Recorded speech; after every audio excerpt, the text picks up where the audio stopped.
Alright, everything should be good. Let's see. Alright, everything looks good. Good evening, people. And good morning to those in Asia. I mentioned last time how I'm going to be doing random anomaly. Basically what's gonna happen is that when I play investigations, I'm going to take the next team breaks. Rather than me choosing what investigation to hunt, I'm just gonna take the next investigation that pops out on the investigation list. So I will do an investigation hunt, and whatever investigation that pops up next, I will take that one instead. So it's completely random as to what I'm gonna get. Well, because it's an investigation that you have to get from the quest itself, there's going to be like a pattern, right? So I'm going to... If you start fighting Risen Vowels tracks, you're only going to get like Risen Vowels tracks and every single anomaly 8-star quest, because that's just how it works. You usually get... Whenever you do an anomaly investigation, you get an anomaly quest, anomaly star investigation that is equal or one level higher than the one you just did. So Golden Rathian is anomaly 7-star, so I'm gonna get an anomaly 7-star or anomaly 8-star from it. I guess you can get 1-star lower and 2-star higher, but the chances of it happening is way less. So I'll be starting from like an anomaly 1-star thing, and I'll be working my way up basically. I thought about if I should like limit myself to only using like a certain weapon, but I don't know. I might do that in the future. When I get better at playing the game, because I think I can't use all the weapons that well yet. So I'm just kind of like picking the weapons that I personally like instead, and I'm just gonna go with that. Last week I think I played the Switch Axe and the Gunlance, so I'm just gonna include Gunlance in every single video just because I'm having so much fun with it. But outside of the Gunlance, I'll be switching like weapons around. Eventually, I'll get bored of it. Eventually, this is just a new build that you can play for Title Update 5 because of the Amatsu gear. But one day I'll get bored. One day I'll get bored of it, but that day is not today. So I'm gonna be using the full the Bullet Barrage build. I gotta name the English version, my bad. In Japanese it's called Full Bullet Fire. It's called Full Bullet Fire. But in the English version it's called BB Bullet Barrage. So I should call it Bullet Barrage. BB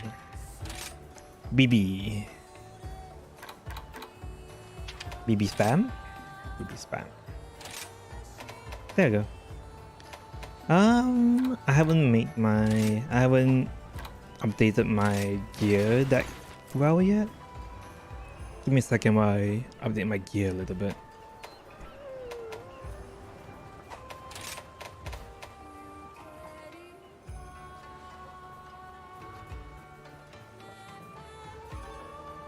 I'm still thinking if I should use the Golden Rathian Gunlance or if I should use the Kamura one. They both have the same raw, but this one has higher purple sharpness. This one does inflict poison though. The problem is that applying status is kind of hard. So I wonder if it's worth it to get this and lose out on the extra level 4 slot. Because applying status is This one has way higher sharpness. I think I'm giving up. Am I giving a handicraft? Yeah, I'm giving a handicraft slot for it as well.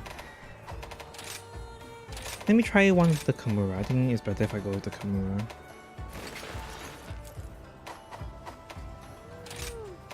Amura. I see. I'm not going to maintain the purple sharpness. I'm going to change this to the Visachagura Magala Grief so I can get my... I want to get my level 2 Frenzied Bloodlust so I can have an extra wild bug with me all the time. I think I want 2 levels of this because at level 1 it takes about 30 seconds to activate. At level 2 it takes about 15 seconds to activate, so it's way faster to I think it's way worth it to get it to level 2 for the faster activation. I think that's how it works. Reduce time until activation, yeah. The difference is between 30 seconds and 15 seconds. I don't think it's too big of a difference, I guess, but it's nice to have it. What else?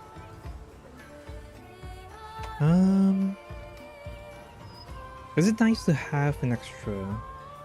Or is it better to get an extra wire bug?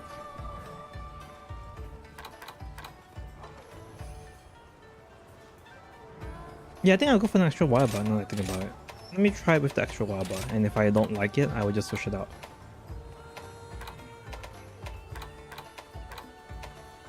I have something else.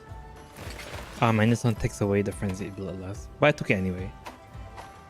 If you are getting 3 sets for the Frenzied Bloodlust for the extra wire bug, remember to get rid of 1 extra level of Bloodlust. The reason why you want to get rid of 1 extra level of Bloodlust so that you have level 2 Bloodlust while having level 3 Frenzied Bloodlust is because at Bloodlust at level 1 and level 2 only lasts 60 seconds. Bloodlust at level 3 lasts 90 seconds. So when you have level 3 Bloodlust, it's supposed to match up with the timing of this Frenzied Bloodlust.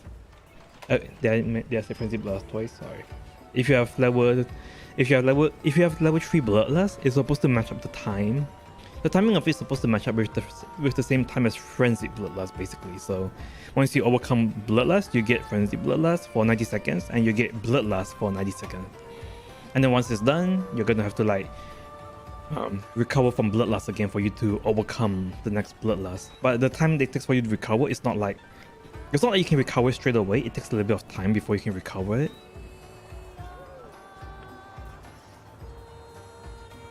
So the way you do it is that you get Bloodlust to level 2, so that Bloodlust only lasts 60 seconds, and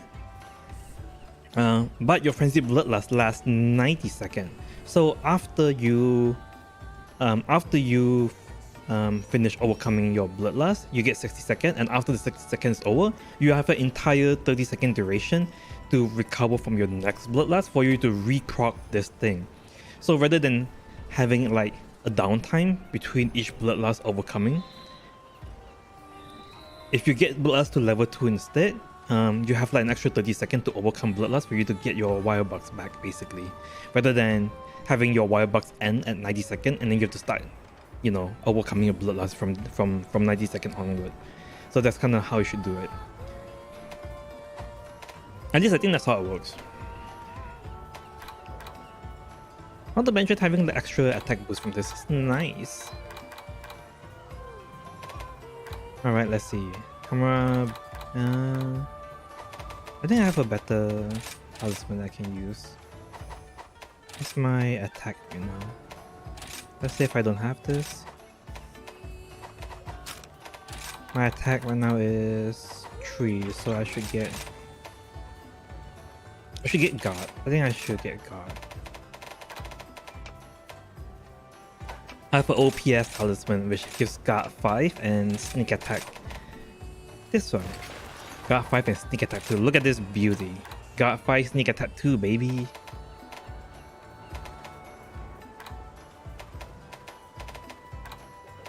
I'm never gonna get anything better than that. Well, I'll never say never. I guess I can get something like Embolden so that it works good for things that doesn't require sneak attack. Let's see.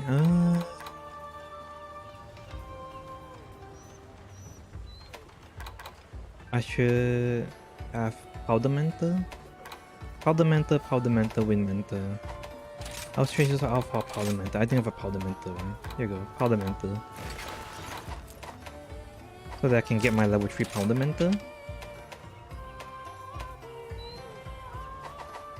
I guess I don't really need level 3 Powder Mentor for this one because it's not as important on the Gunlance to have it. For the normal shell one at least. I might want to switch out my helmet for something else. But I can't think of a better helmet to replace it for now, so I think I'm just gonna stick with this. Yeah, I can't think of anything better to use for now. I'll stick with that.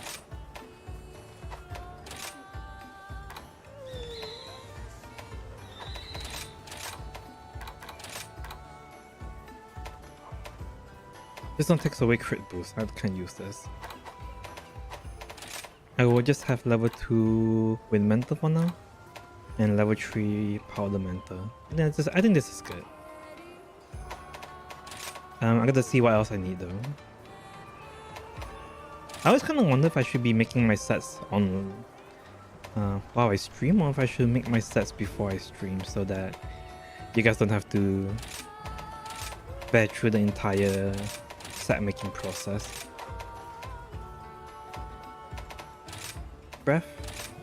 This one shall be level 1 first. What else do I need? I'm missing a few important skills, I think. Because if I'm playing the DPS build, I need weakness exploit.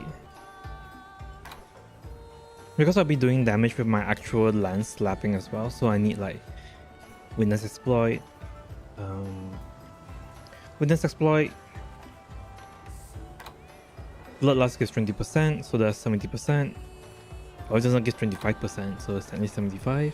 So I need another 30% from something else. Should I try to get... And I need 2 level of crit boost.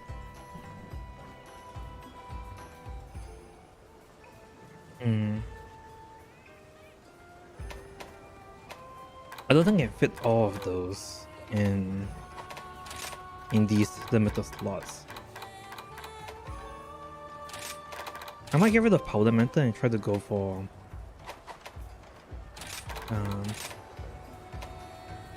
yeah, go for something. Oh man, this one takes rid of Frenzy Bloodlust. Oh yeah, I was making a set for my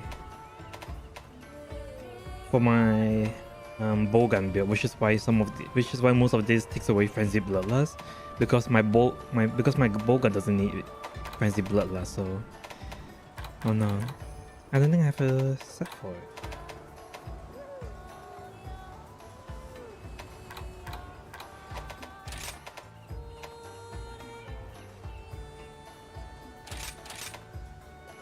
This one would be... I think I'll go for attack. This one will be breath and chain, magazine artillery. This one will be, I guess, intrepid. No, I don't need intrepid. I can just take 1 level intrepid here. This one I'll use a level 2 slot, and I'll put Phoenix to get the Bloodlust clear.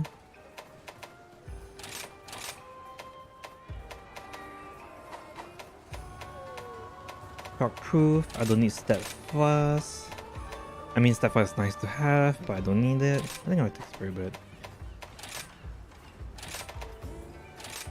And Cornerstone, something like this. Yeah, this was good. 1 extra level 2 backstab. Do I need just level up Embolden? I feel like it's nice to have. Or maybe I just need this. I think I'll take 1 level shield. And I can max out my attack. This one can be tenderized. I'm missing a bunch of level 2 slots. I think that's the problem right now. Is that I don't have enough level 2 slots. Let me try to see if I can find a guard and embolden, but it gives me level 2 slot.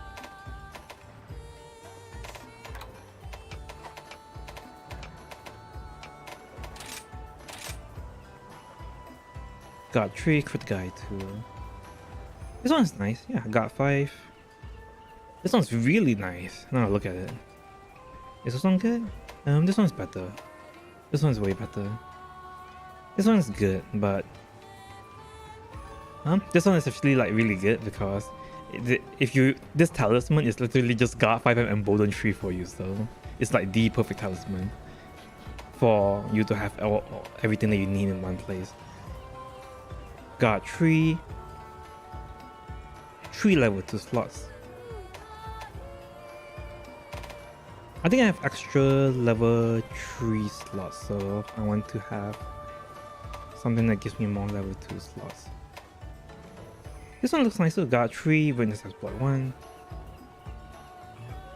What was the other one? Got 5. But this one is way better, I think.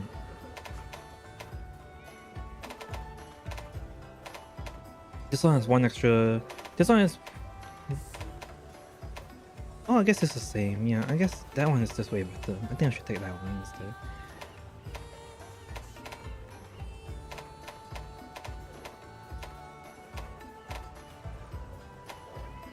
Riveting gameplay.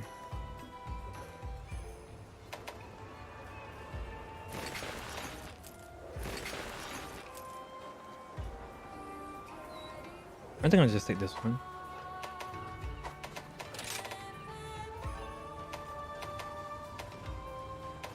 Oh, if I have a whole bunch of level 3 slots, like this one's the level 3 slot, this one's the level 3 slot, I think it might be better to just not use the card at all. I think I can get this from something else. I think it's better to have a... What do I need? Either attack boost or crit boost. I think I need attack boost or crit boost. I'd much rather have attack boost or crit boost for my talisman.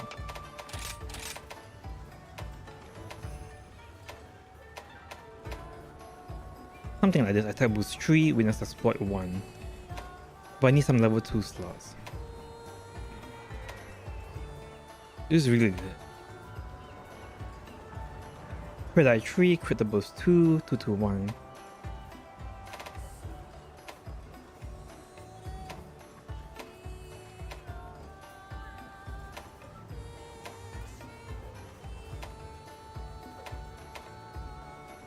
No, I think I need level 2 slots.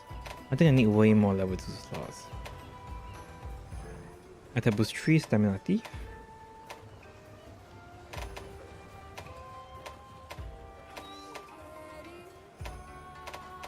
I don't need critical boost 3, I only need critical boost 2. Attack boost 3, offensive guard.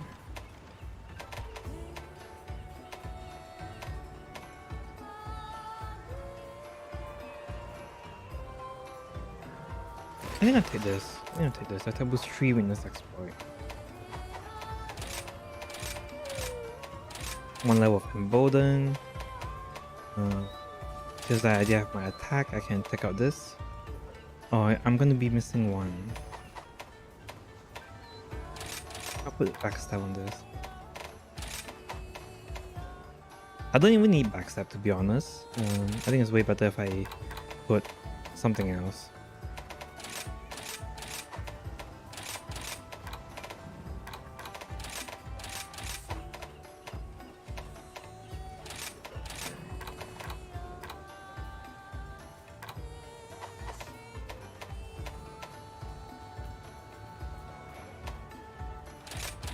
Yeah, I don't think I'll put backstab. I think I'll put something else.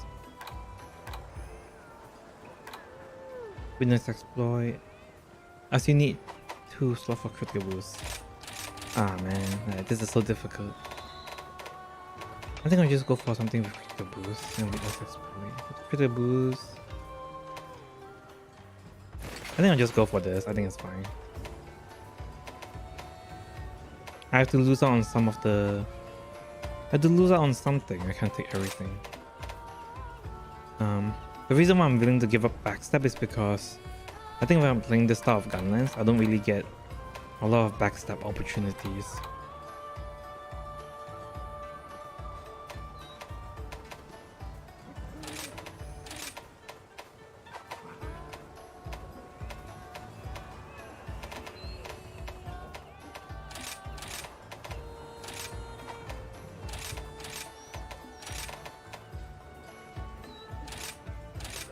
Oh wait, I think I can fit everything. Coalescence.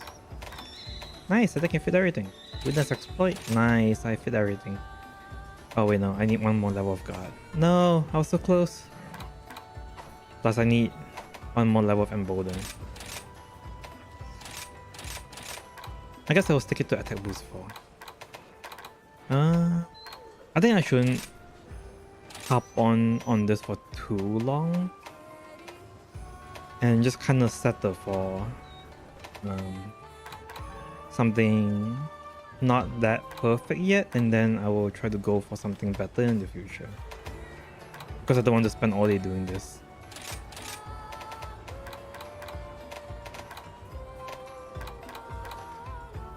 I feel like Shield is really nice.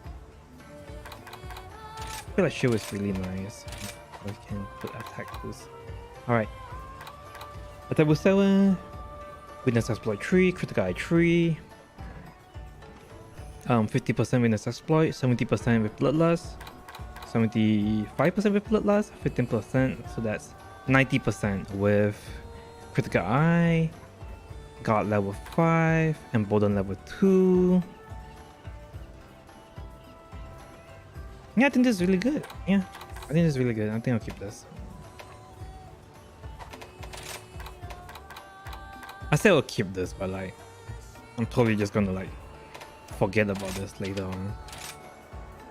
I'll probably change it in the future though.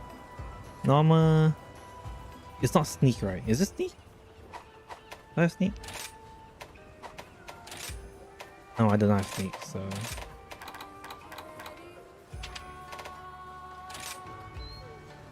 Gunlance, Norma, no sneaky. No sneaky.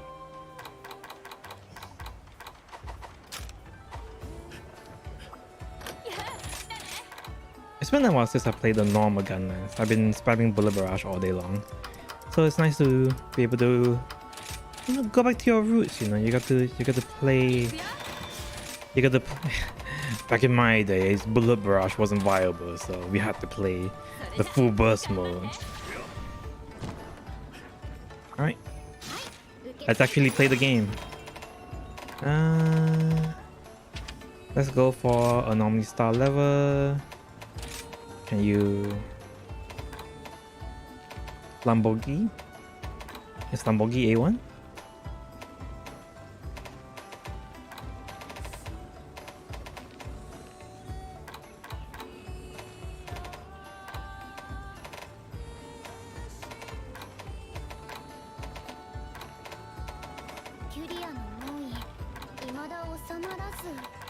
I guess I'll start from Lamborghini.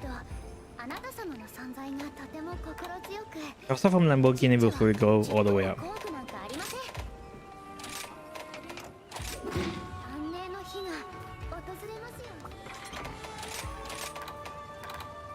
Not gonna lie, I think out of all the A1 monsters, Lamborghini was the hardest. And Lamborghini was unironically the hardest for me to fight.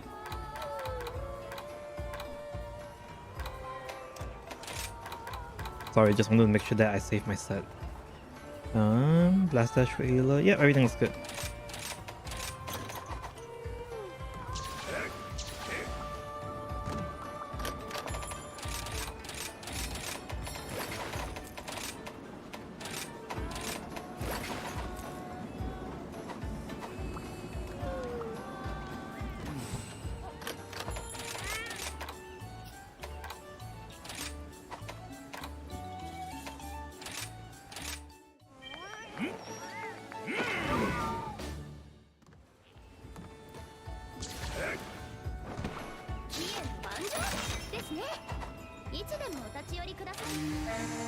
Let's go, Lamborghini.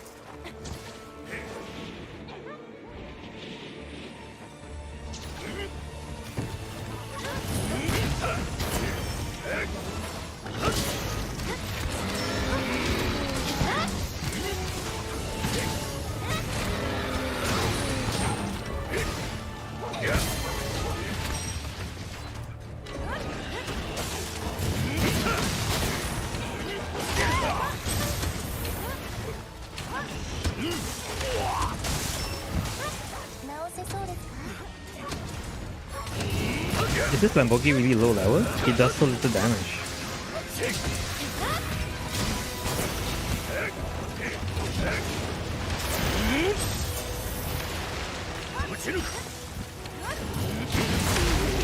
Oh.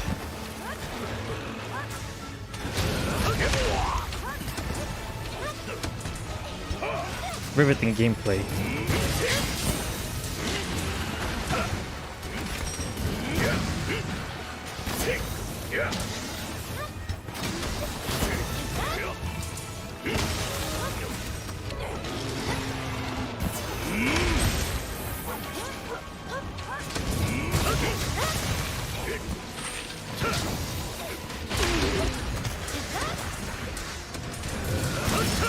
Yeah, I have no idea. I have no idea what his movesets are.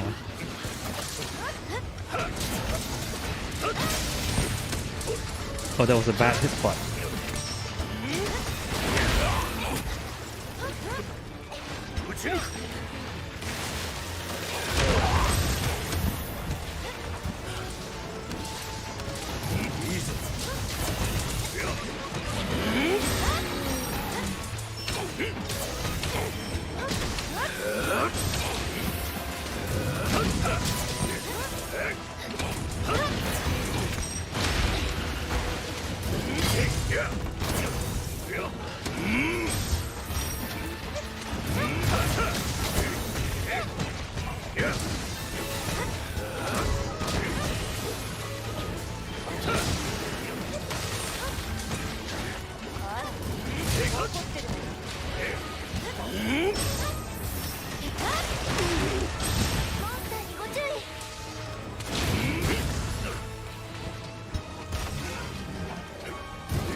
Oh, his butt is really soft.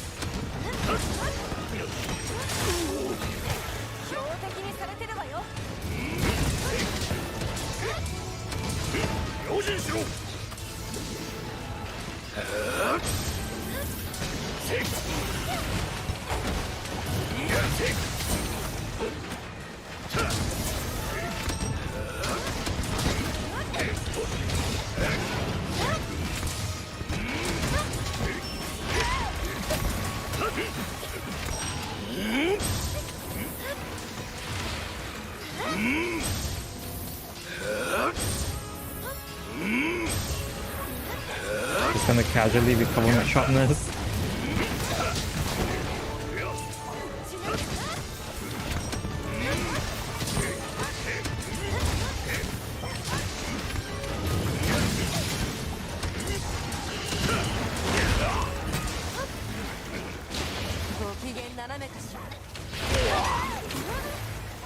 He jumped so fast, I couldn't react to it at all. It's crazy.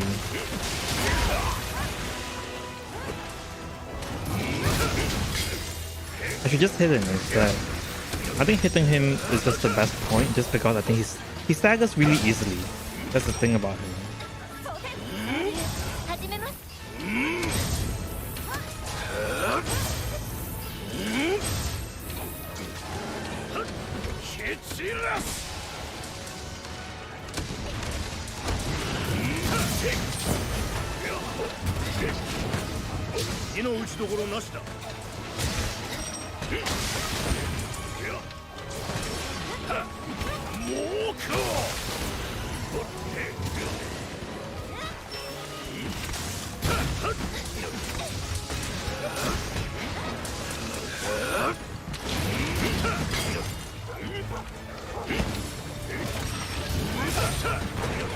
Everything gameplay.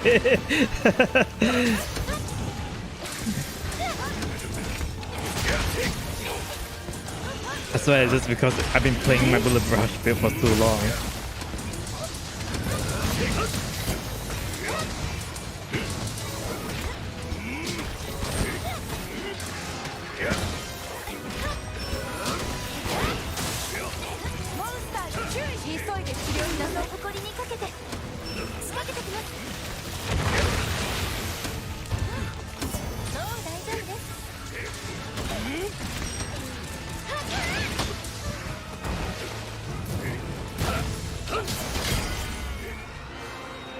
Oh man, that LBG took me like 7 minutes. I should just brought my light bolt gun. It would have been way faster. Oh no, this map was too small. I don't know if I got the investigation or not.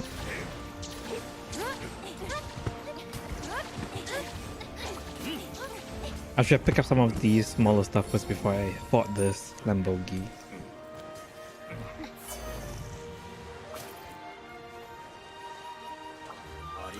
Always pay respect to the animal that you kill by harvesting all its bodies. What was it again? The native use every part of the buffaloes.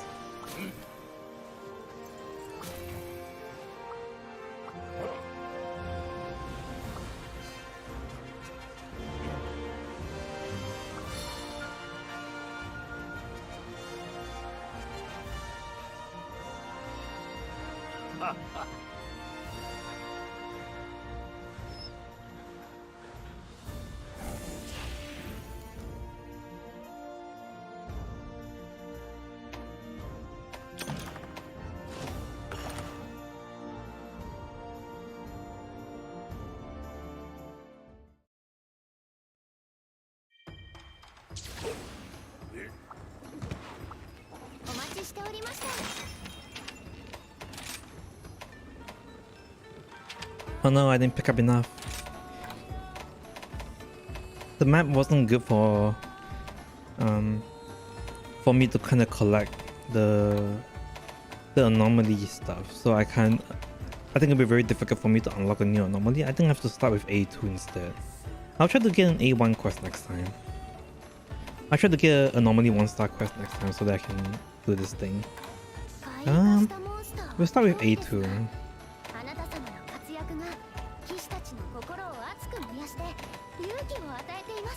I guess it doesn't matter which A2, right?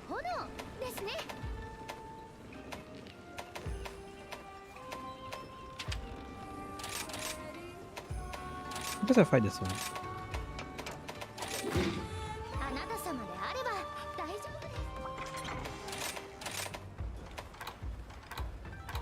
I'll cycle between the light bolt gun and the gunlance so that it's not too repetitive for both you and me.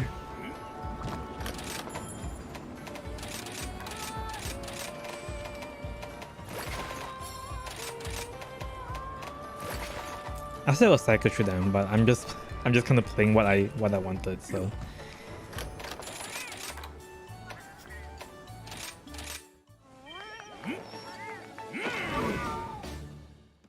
Let's go.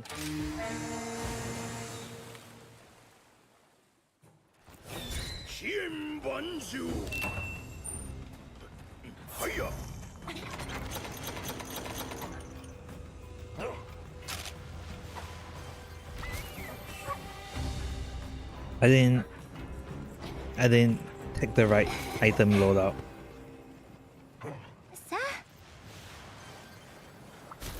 It's okay. I can just walk all the way up to the next camp and just take it from there.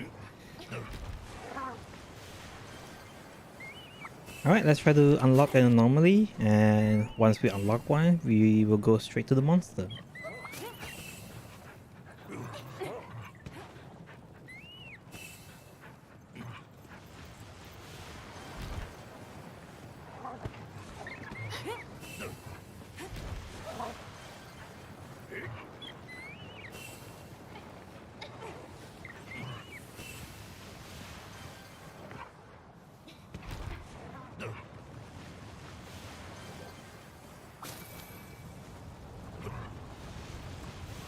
It's supposed to be a 10% chance, so on average, I should be able to get one quest for every 10 anomaly materials that I pick up.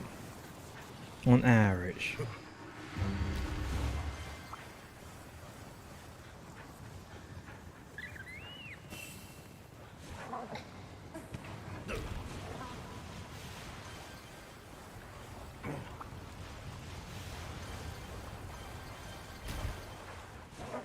Oh, this one.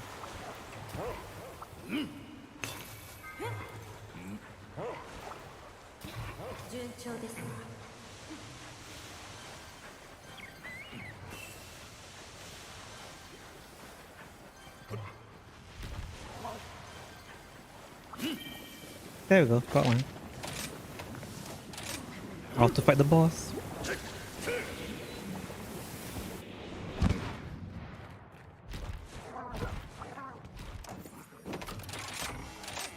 It's also a good excuse to be able to pick up all the spirit birds along the way. Yay, spirit birds.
I'm basically trying to pop all the anomaly bubbles.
I honestly don't think it's worth it to pop the anomaly bubbles because I do so much less damage by trying to pop it. I think it's better if I just hit anomaly.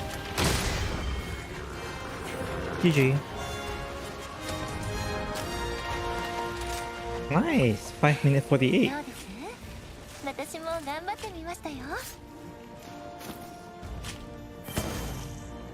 Look at the world of difference between me using my light bow gun and me using the gunlance. Sorry, Gunlance. I swear I'm good at it. I just haven't been playing it in a while. That's all. Okay.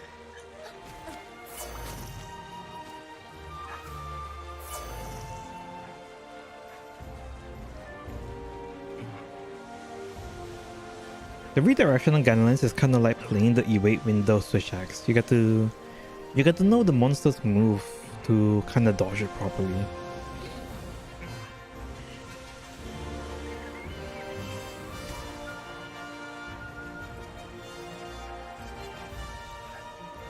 That's kind of one of the difficult part about that. Having a shield seems like if you just kind of look at it on a surface level, having a shield weapon, like the lance of the Gunlance, make it look like, oh, it's really safe to play this class. But in reality, it's only safe if you want to turtle. But if you're trying to do damage, unless you can take advantage of the guard point, you're not really safe at all playing the Gunlance or the shield. It does make sense. Because for the lance, like if you're trying to do your damage combo, you're pretty much doing the backstep dash thing. Like you step one step back and then you thrust your spear forward. That move. Oh, I should pick the next quest first. You're pretty much doing combo, and when you're doing your combo, you are vulnerable to... Oh wait, I actually did unlock quests now, I think. Well, I'll take the bottom one, so it's gonna be barrier.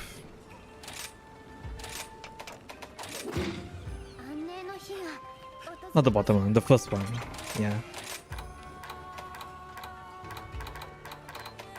I think I might play back my bullet barrage. I'm just too used to it. I remade my bullet barrage spam, where instead of having attack boost 7, I decided to put in more defense, sneak attack, and try to get my powder mental level 3, wind mental level 3, as well as my friend's bloodlust. So this is my newest build right now.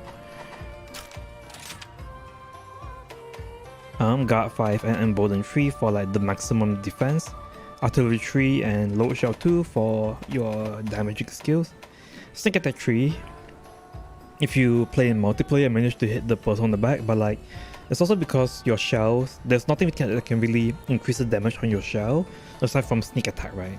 That's just it. Sneak attack is the only other thing that can increase your shelling damage. Level 3 frenzy bullet, but only level 2 bloodlust. Level 3 intrepid heart, why not? And everything else is everything else. I think I'll use my bullet barrage. I'm addicted. It's an addiction that I cannot cure. It's an addiction that I do not want to cure.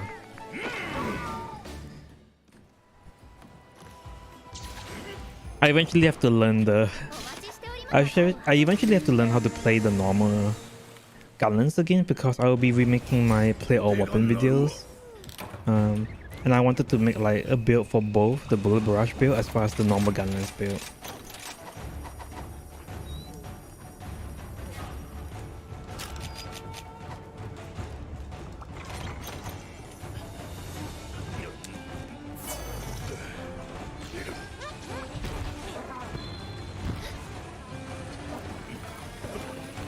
Sneak, sneak, sneak, sneak.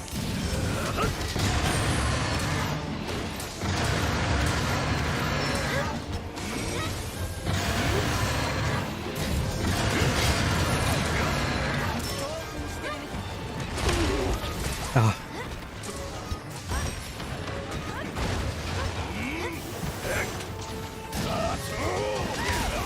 Oh. It's okay, my bullet barrage went off.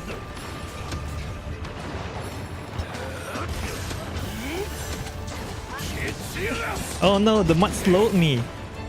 Oh, never mind, I got it.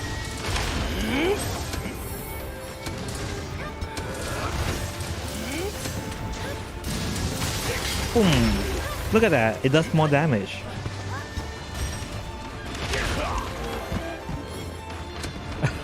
I'm getting right. I should actually dodge that.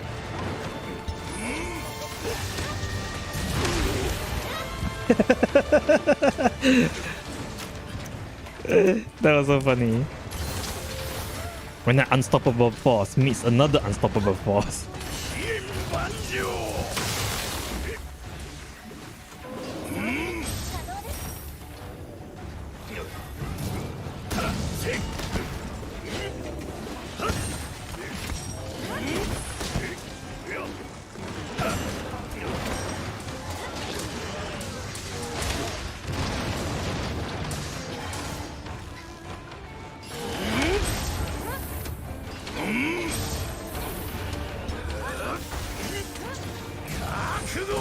Bakugo.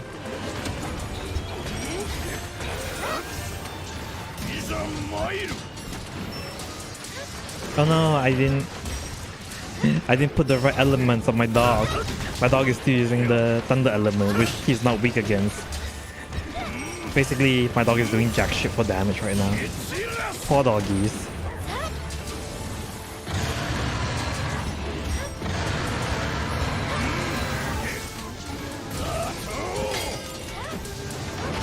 Oh, no, my powder mantle. How dare you?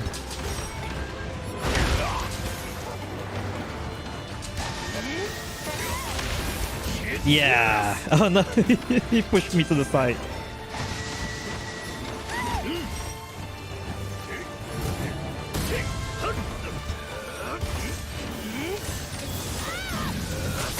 Full of barrage.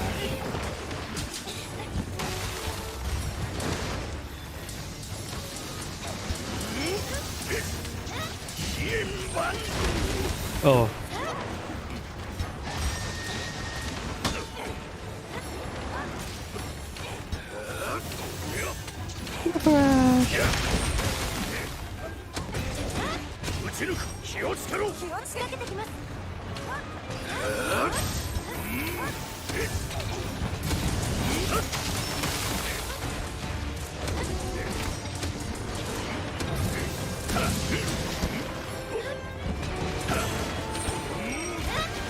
Barrage.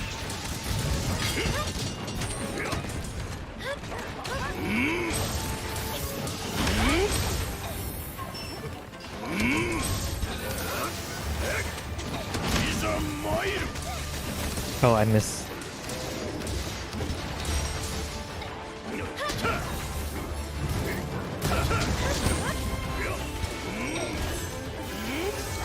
Look at that level 3 powder mantle. Oh no.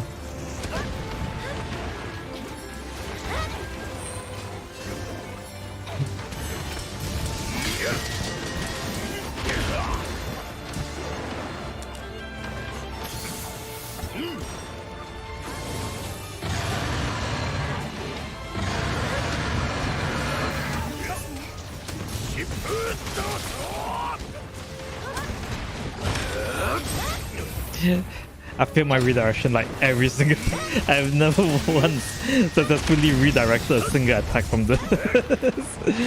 Riveting gameplay. Oh.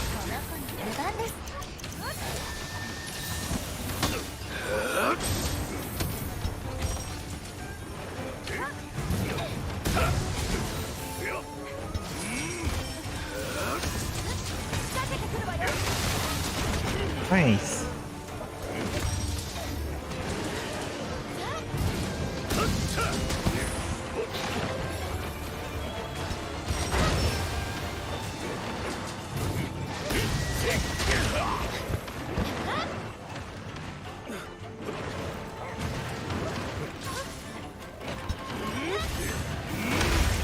Fighting low level anomaly monster just made constantly is a reminder that, man, I really suck at low level anomaly. I actually tried to redirect that, I just didn't.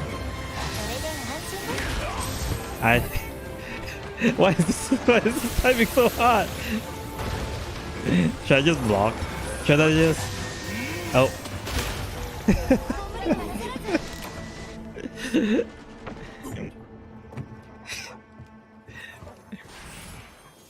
I heard the engine sound and knew I was dead, but I still did it anyway.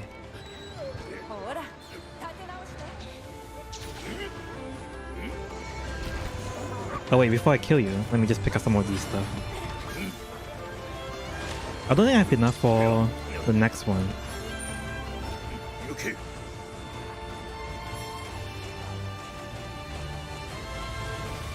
Hello, Avery.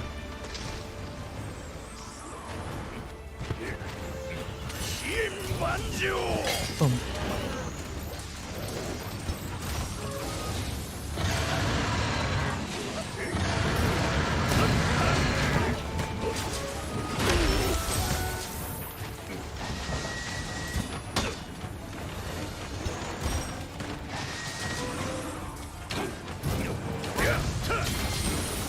Yeah, I don't think I have enough to unlock a new anomaly investigation, so I think I might have to do another anomaly 2 quest.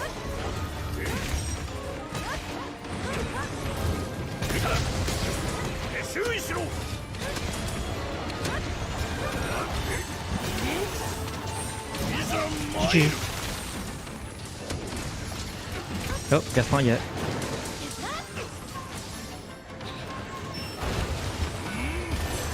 Back hop. And no! She got it. しまいだ人が変わったようだった。ええ、よく言われます。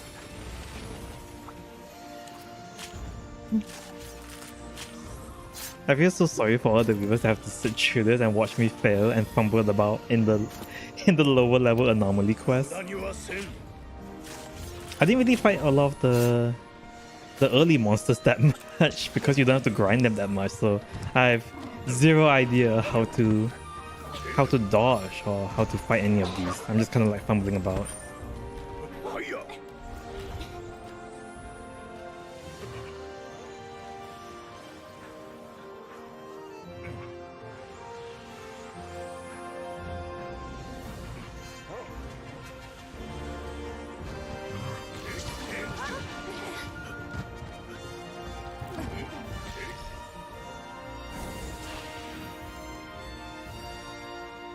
Alright, one for the Gunlance, and the next one's gonna be the light bow gun again.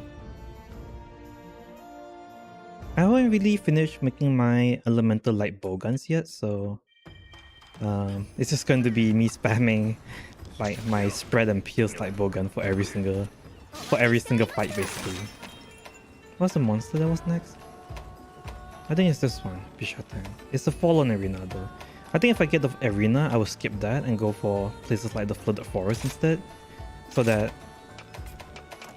I can pick up enough of the anomaly materials to unlock the next investigation.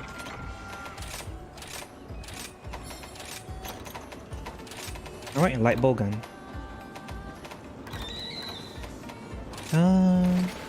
Giratos is gonna be PS.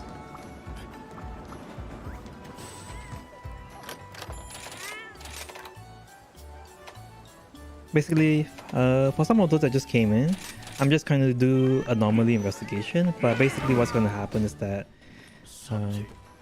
I will take the next anomaly. I'm going to collect enough anomaly materials to unlock a new anomaly quest. And basically whatever quest that I unlock, I'm going to do that one. So it's completely random as to what I'm going to do next. So this is just to change things up rather than just me fighting the same 3 monsters over and over again.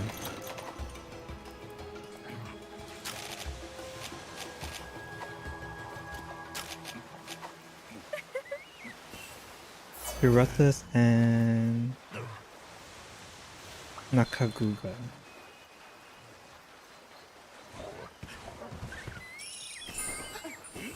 I think Piratas should be easy enough.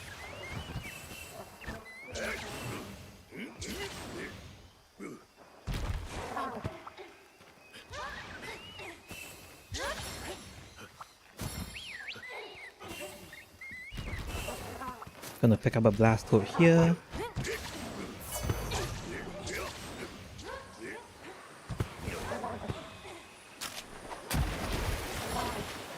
No, why are you running?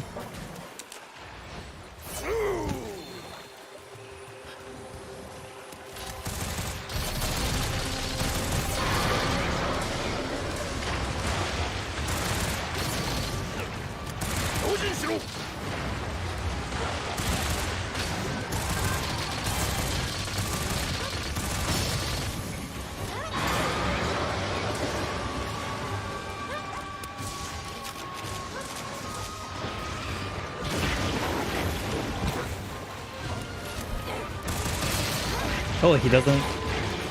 That didn't knock him out of it. What? Was it because he was in the mud?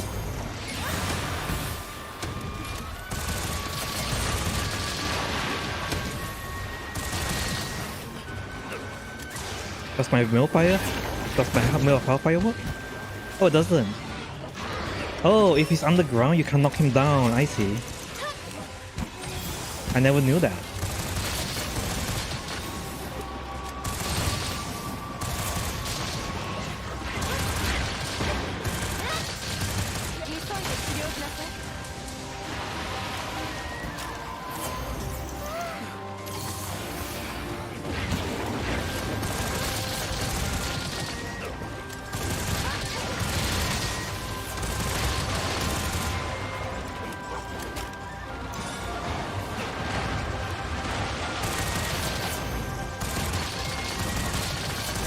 That makes him really annoying though, if I can knock him down.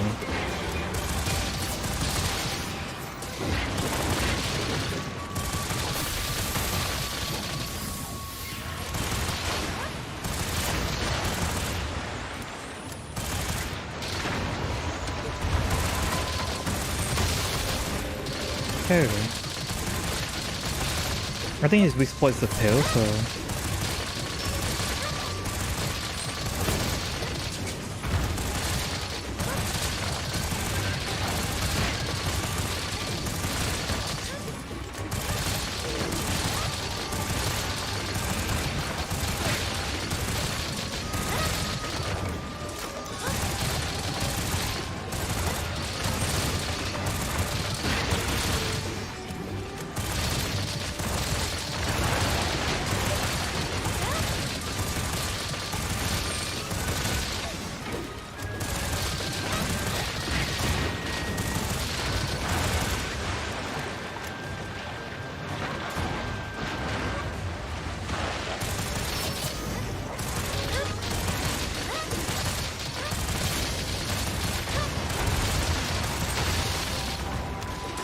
Okay, now I'll try to knock him down. Nope, I can't do it. I have Mail of the Hell, Mail of the Hellfire Cloak.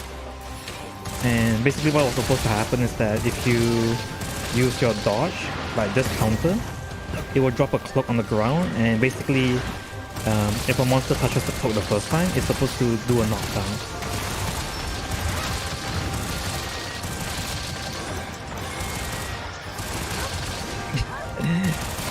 Yeah, it's definitely one of the more unpleasant fights, Jirato.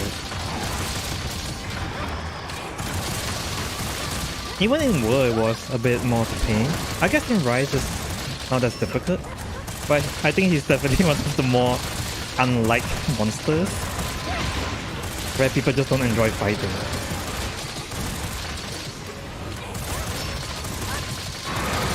Can I knock down? No, I can't. I think I used it just now, so I can't knock him down anymore.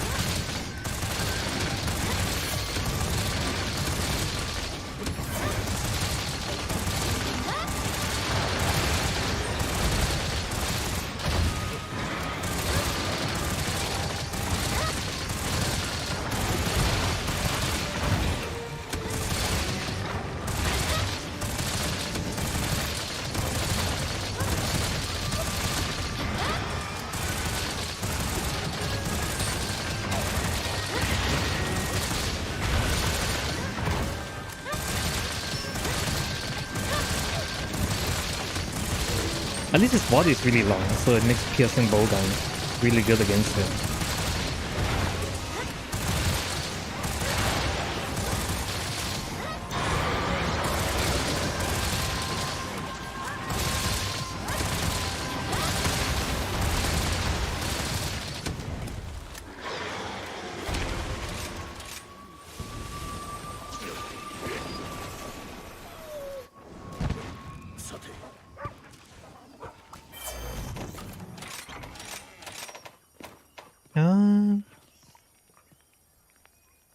Should I go for spread against... No, I think Nakagura is kind of long. Maybe I should stick with Pierce. Anything that looks long, I'm just gonna go with Pierce.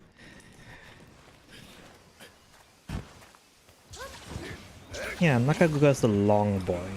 He feels like a long boy.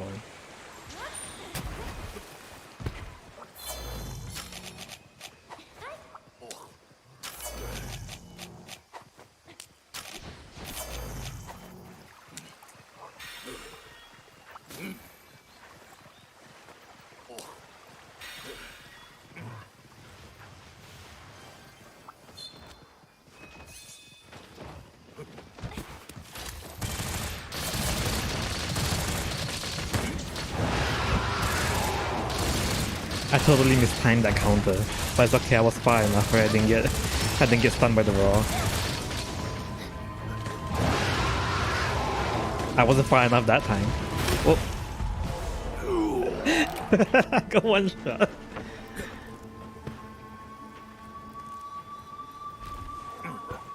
Did I just get one shot by that? I think it's because of the what? I think it's because of the Intrepid Heart. I think that was a multi-hit attack, so when I get hit the first time, the Intrepid Heart proc, so I didn't get knocked down, and then the second hit happens right afterwards. So I think my Intrepid Heart... Yeah, I think my Intrepid Heart made it so that I got hit twice there.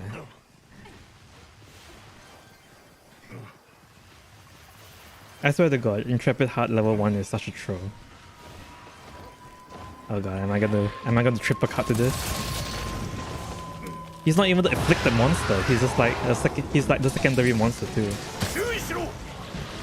That should knock him down. Yep. Yeah, see how Firefloat knocked him down. Where's the weak point of this? I think it's the claws, the wings.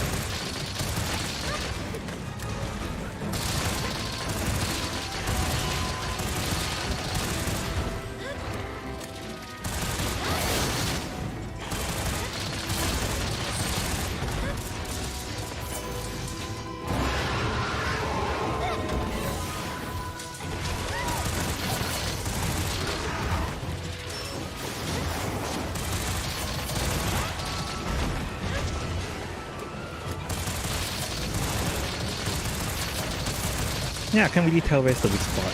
I don't think Nakago has the weak spot for bow guns.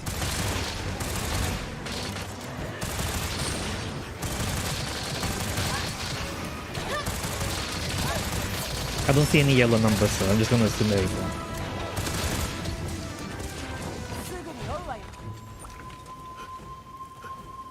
Huh?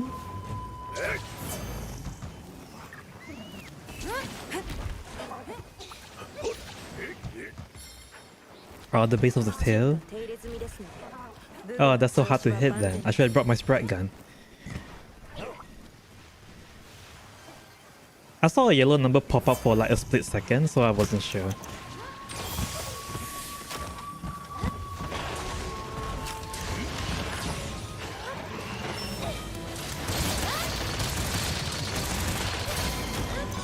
Was that yellow numbers or did I just hit a random small mob somewhere? Yeah, I think it is the tail. I saw some yellow numbers pop out just now.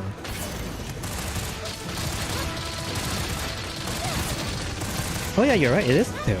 I see the yellow numbers.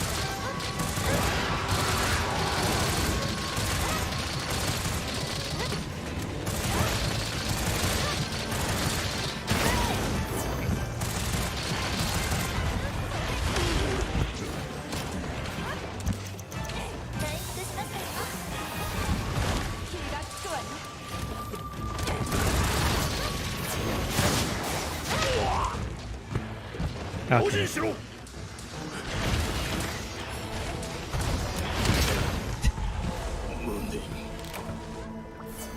Riveting gameplay.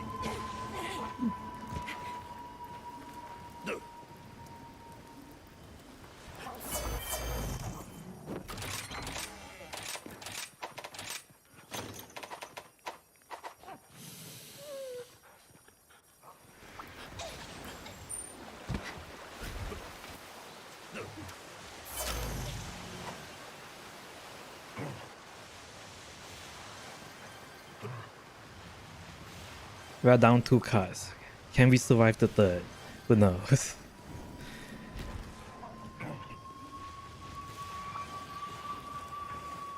It's okay.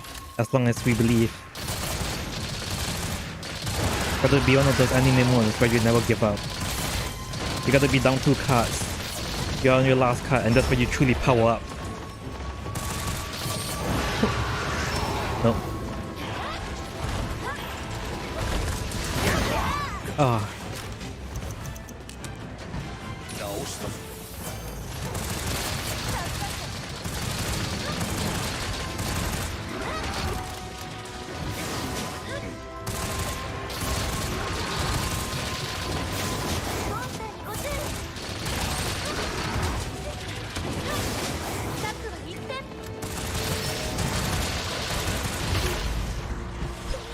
Triple card.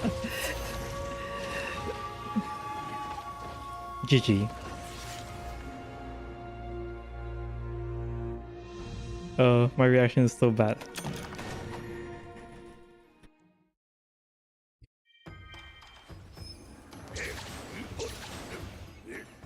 Yeah.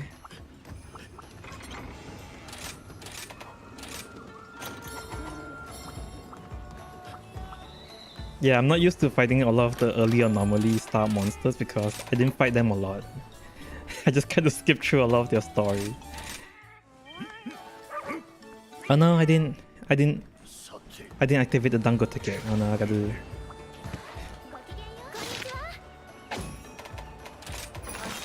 to reset. Ah man.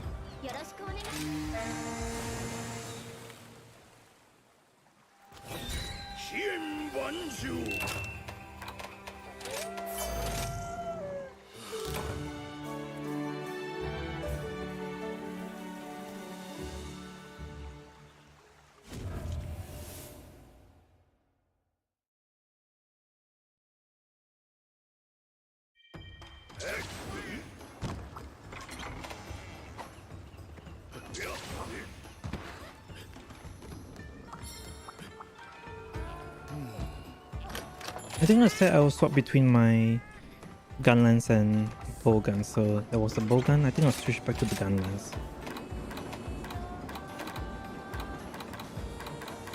I'll do one on the bowgun and one on the Gunlance, and then I'll swap between both of them each time.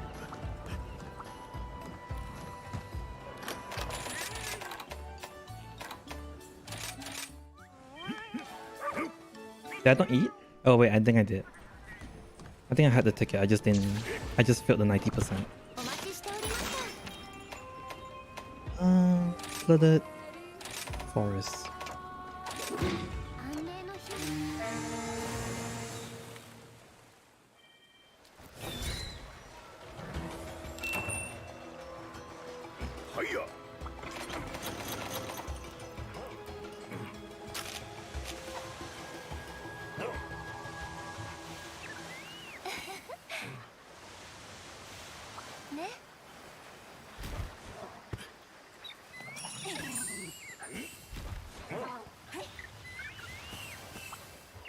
Whee.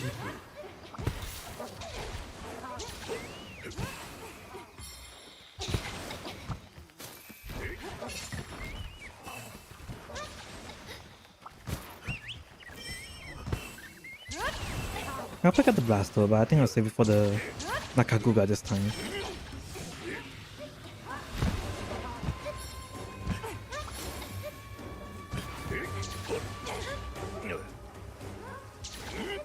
That wire box. Gonna pick up that 1 green. Alright, let's go fight.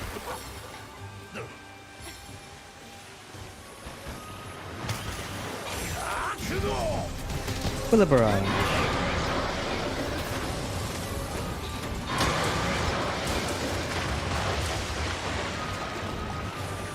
Gonna pop up. Full barrage. Boom.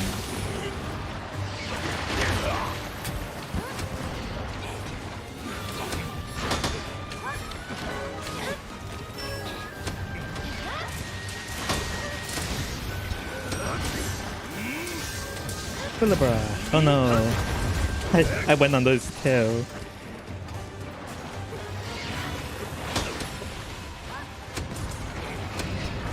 Barrage.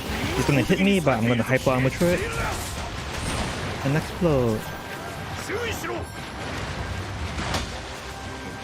Bullet barrage. Boom.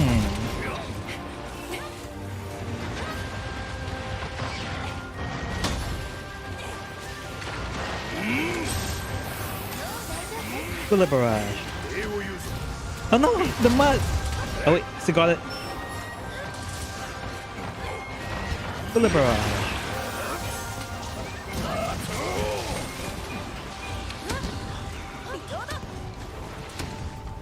Yes, draw his attention, Mr. Krabs. Bullet barrage. Bullet barrage. 飛燕万丈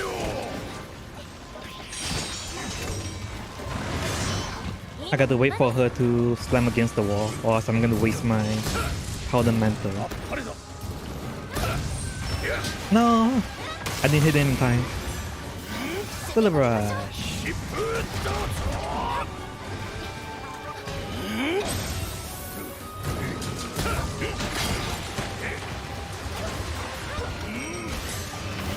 Hit me, but it's okay. My hyper armor will tank through it, and I bullet barrage.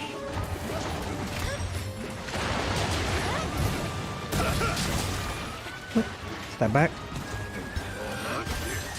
Bullet barrage. I can't move my body.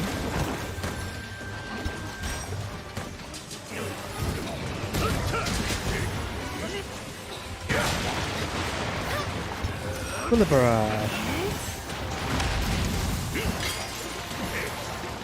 Actually, I waited, but it's okay. My bullet barrage will come back.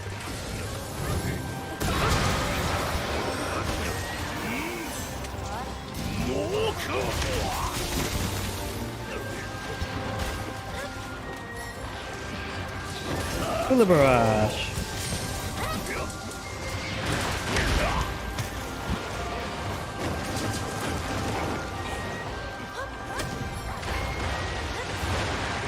I'll wait for you to come up, and I'm gonna bullet barrage you when you do. Please don't go over. Please don't go over. No! I kind of felt that he was too close, but I was hoping his body will block my movement.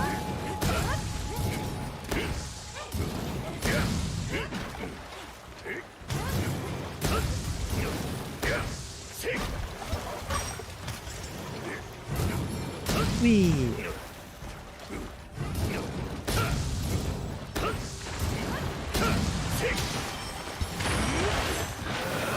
I'm gonna fly over. 用心しろ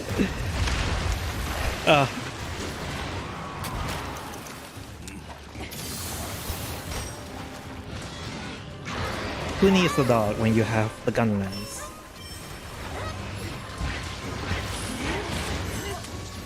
Bullet barrage.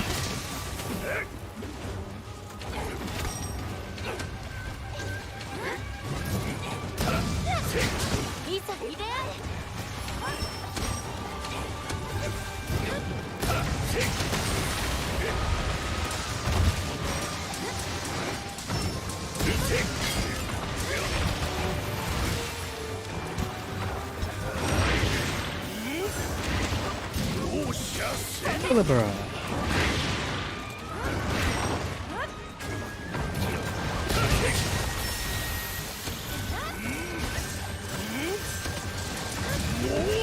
Bullet barrage. To recover my sharpness by swapping my scrolls. Bullet barrage.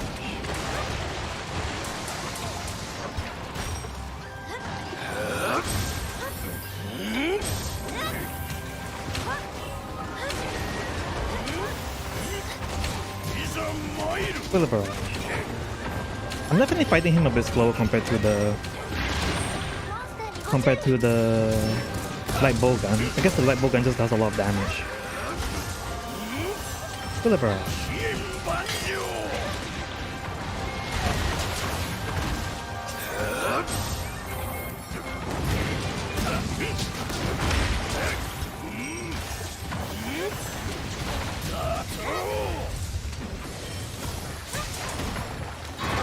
Bullet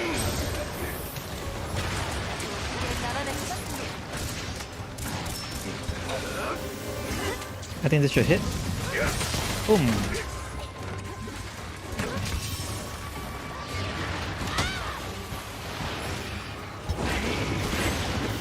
Solar Barrage.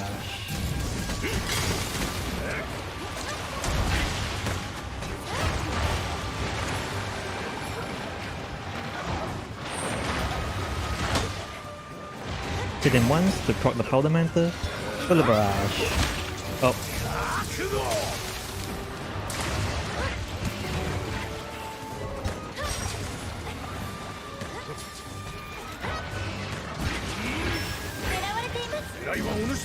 Solar Barrage.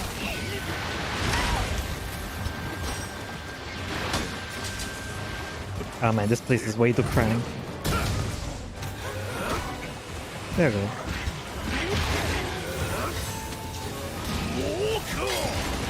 Solar Barrage.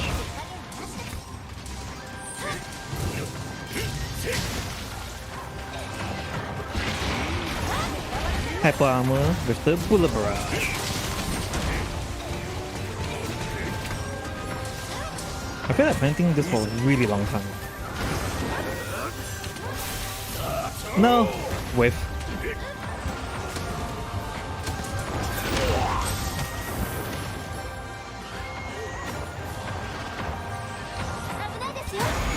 Oh. Look at my Bullet Barrage to tank it! It kinda did.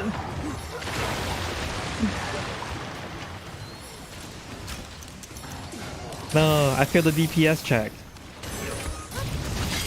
Bullet Barrage.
Oh, he's coming right to me.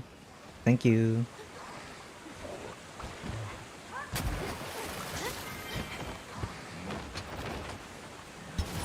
Hyper Armor to the raw. Bullet Barrage.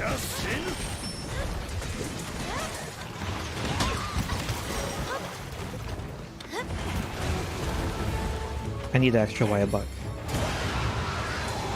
Well, there goes my Intrepid Heart. Bullet Barrage.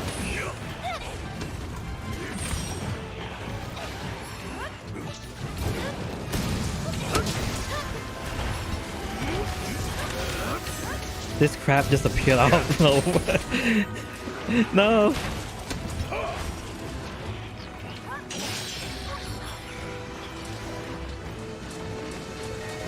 Are they gonna fight? Nope. Yes, maybe? Oh, nice. Bullet Barrage.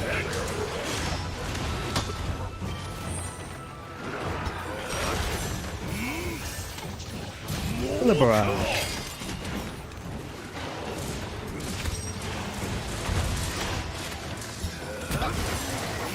Got the Hyper Armor through it. I'm gonna whiff, but that's okay because that's just how Bullet Barrage is. Oh.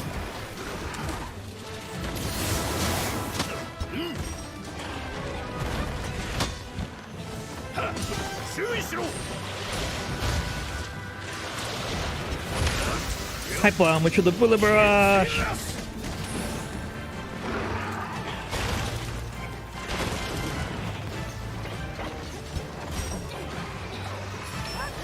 Alright, let's see what you got. That's it. That's not enough. You gotta do more damage to the... Oh, that might... He... Gonna jump. Oh, he's gonna roll. I'm on the bullet barrage through the roll. No! He juked me! The MLG pro gaming dog.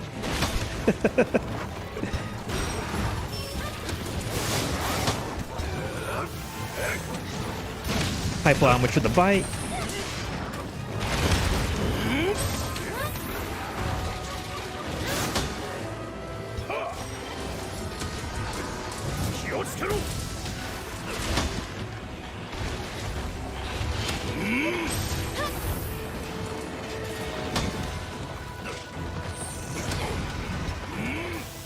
Bullet no! Third time's the charm.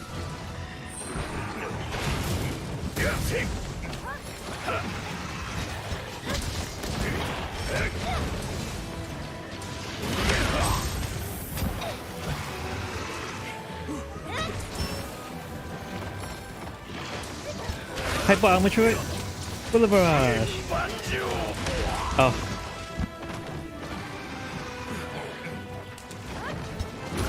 Thanks, Hinoa.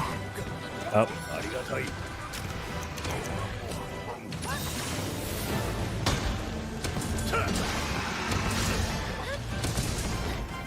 I'm bouncing off this.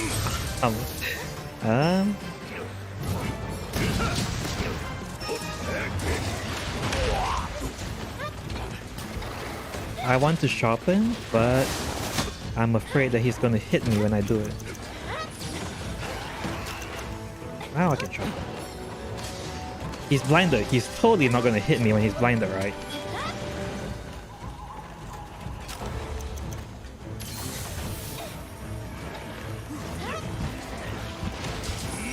Back in my days, we didn't use flash, but we hide behind the rocks when we want to sharpen our weapon.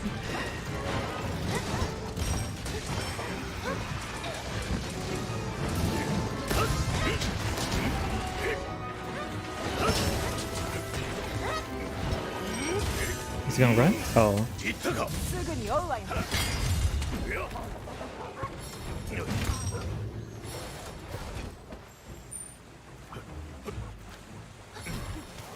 I guess that definitely made a lot of things much easier, I suppose. I remember the good old days where every single time you drink a potion, you have to stand still while drinking the potion. And you get to have a celebratory, haha! I've drank the potion. And now you just drink one, and now you can walk while drinking. That's insane. Ah.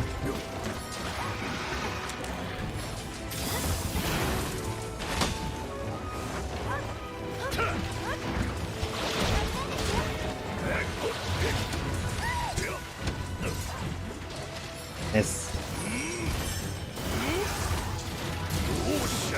The barrage.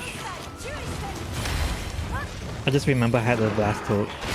Ah. Let me put on the blast hook. This blast hook requires impeccable timing to put down.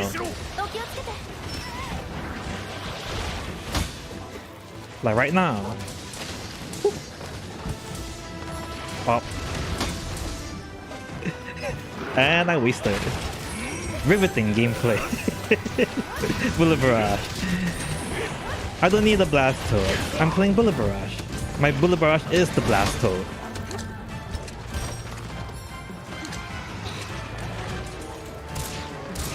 Jump. Ah.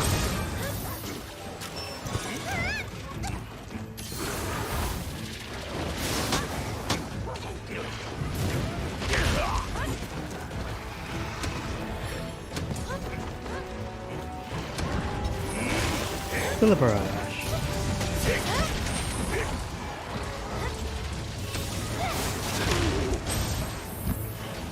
Oh man, I'm getting the timing for this.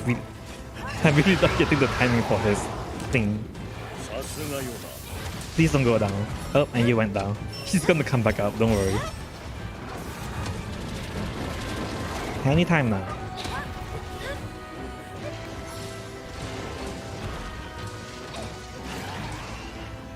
Do I have to go down?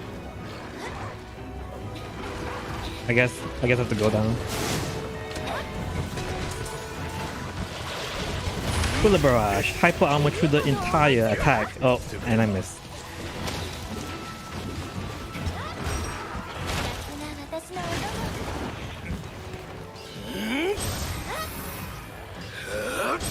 Gonna recover my sharpness. Gonna recover my sharpness. Gonna recover my sharpness.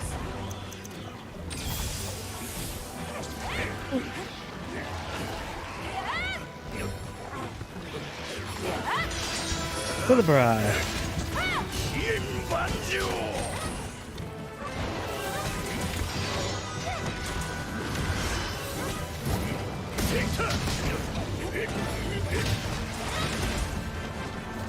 Bullet barrage.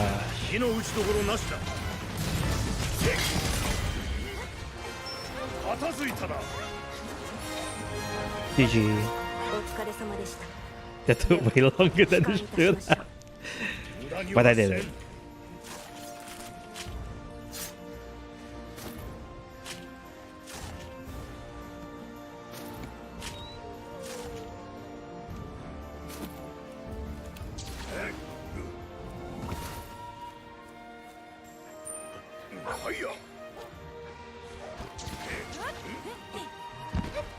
The final update for Rise is going to be...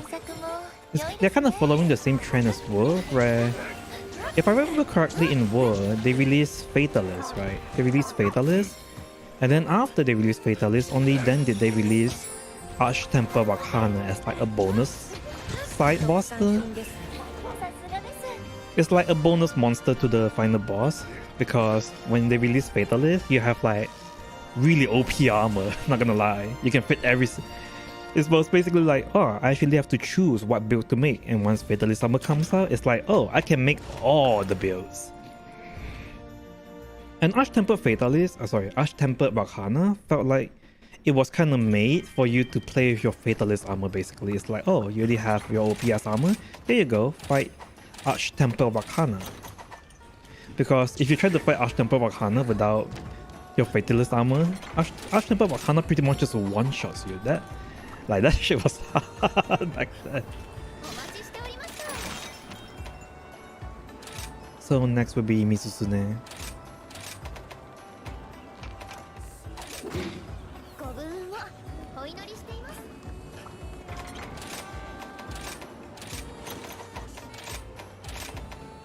Misusune should be Pierce.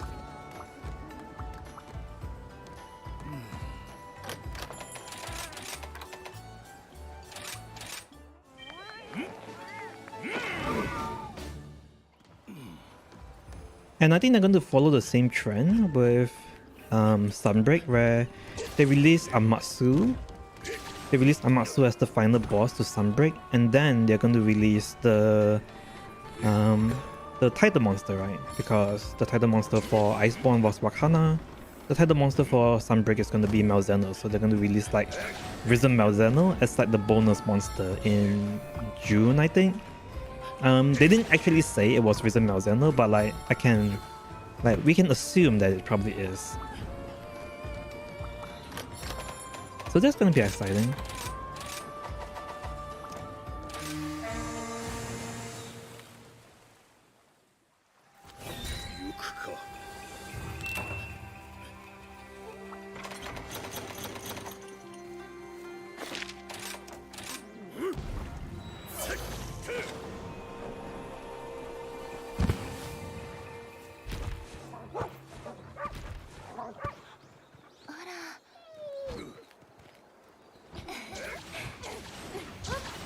Let me pick up this red stuff.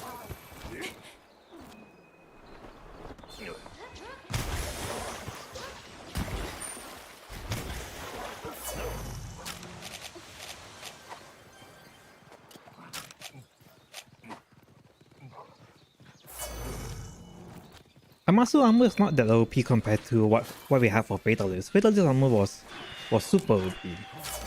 But for us, instead of getting like a super OP final boss armor, I think what we instead got was the talisman melding, right? We got a super OP talisman melding as the final thing, rather than having a super OP boss armor. Which is like the same thing, I guess. All the builds that people couldn't build before cannot be built.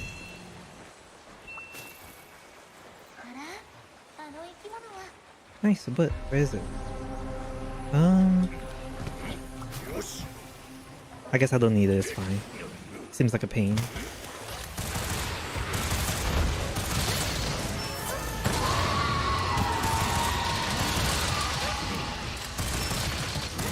Gotta hit the tail. Ooh.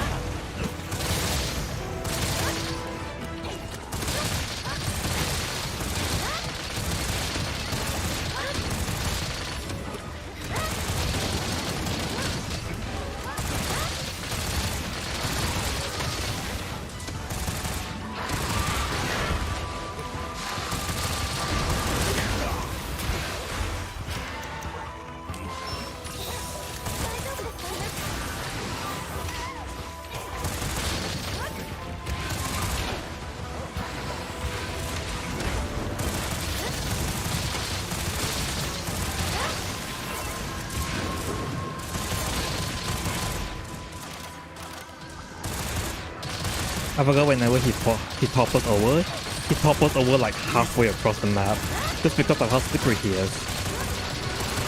His body is bubbly. Ooh.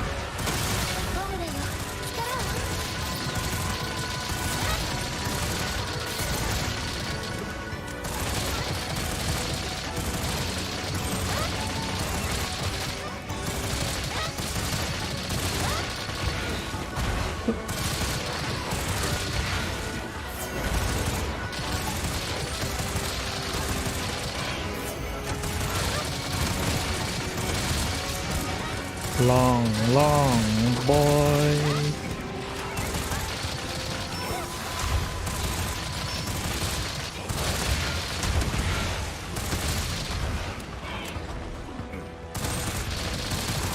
I put powder mandatory on my PS2 bowgun so that basically if you don't have powder mandatory, I think it takes like about 14 shots.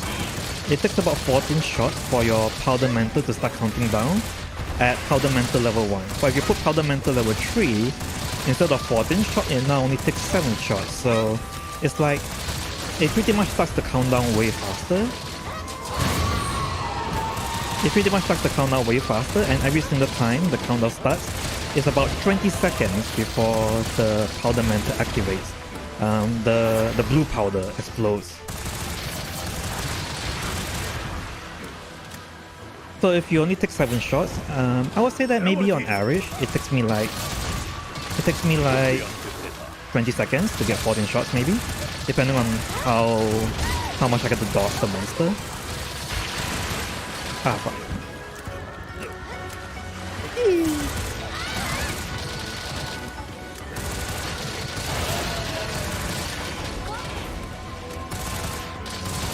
So if you have powder mantle level 3, you pretty much activate it about, maybe on average like 10 seconds faster in my opinion.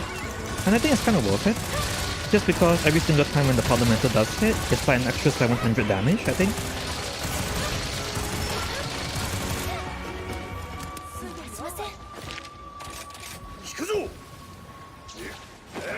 But if you can't put powder mantle on your armor, I think level 1 is already good enough. Because again, like the difference between level 1 and level 3 is going to be like maybe a 10-second faster activation rate. I think Hellfire Cloak is probably a really good skill to have, just because that one confirmed knockdown is usually... Is that Rathalos? Oh, he's right behind. I was confused for a second because I thought I was hunting Misusune and I just saw Rathalos and it's like, oh. I need this. Thank you. I can't even tell if I got the red buff or not.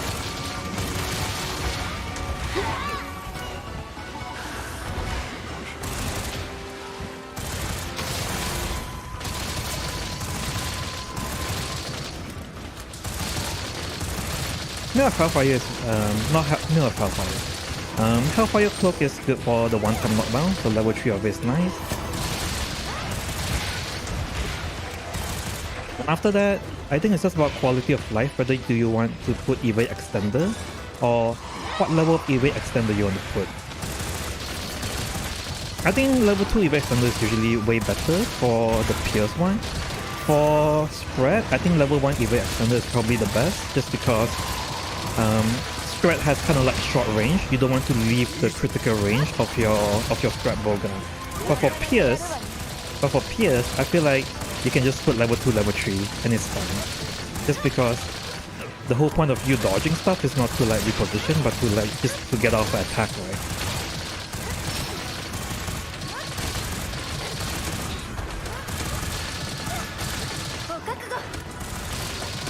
And for a lot of the later monsters, like if you are fighting Risen Shogura Magala, if you're fighting like Risen Valstrek for example, sometimes level 2 is kind of not enough if you're doing like the quick evade. So you have like 2 different rows.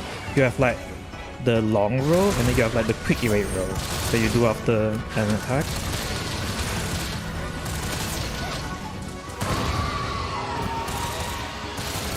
And it always feels like for stuff like Shogura Magala, just because of how wide all the AoEs are, it feels like you need like a level... It feels like a level 3 evade extender makes a much better quality of life. So instead of me having to roll twice... Oh god. This is the one. Oh, I can do it. Yeah, that one. You have like this one, which is the quick evade, and then you have like the long evade like this. For stuff like Risen Shogura Magala, or for stuff like Amatsu, where they have like way bigger AoE, it feels like you need like... I feel like one extra level of evade extender, level 3 evade extender is really good. Just so that you can kind of like... you don't have to dodge twice basically, rather than having to evade twice like this. You can just evade once and your one-time evade pretty much dodges the entire attack, rather than having to evade once and roll an extra mile just to get out of the way. But that's only for very specific monsters though. I feel like Evade Extender 2 covers like 99% of everything else. But you should definitely put Evade Extender 2 or Evade Extender 1, I feel. Just because it makes things easier. 7 minutes 25 seconds. I think that's a good time. And my next monster is Zenoga.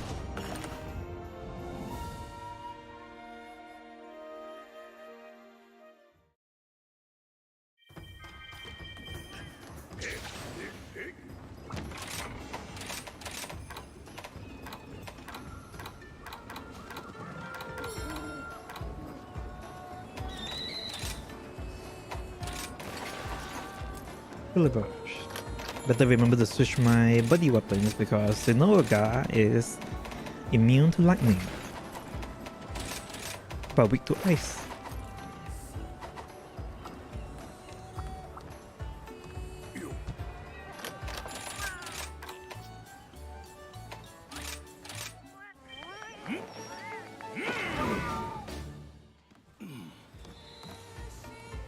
Oops! No, I didn't mean to do that.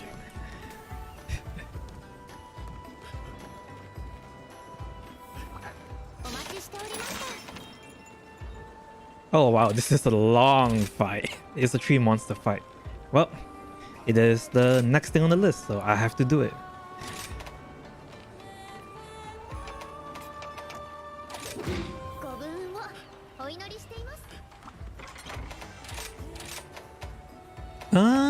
Because the fight is gonna be long, I think I might just use my Bullet Barrage build for Xenogia, and then for the other 2, because they are not part of the main target, I think I might just cheese my way through by giving my light bowgun. By bringing my light bowgun.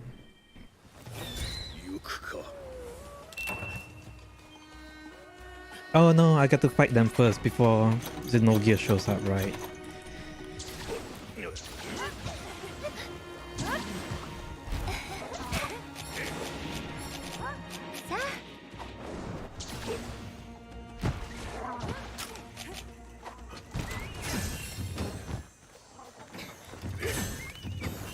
Two. Okay.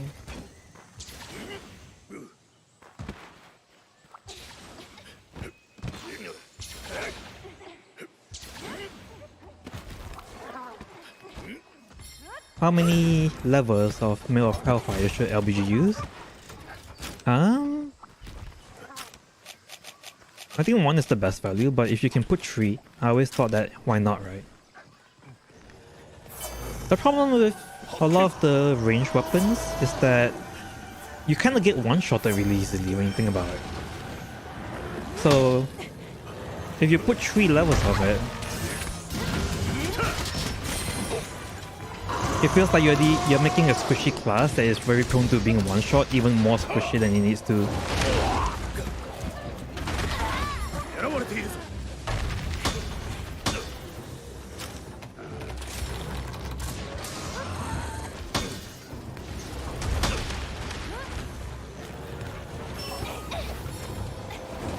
I just realized something. Do I?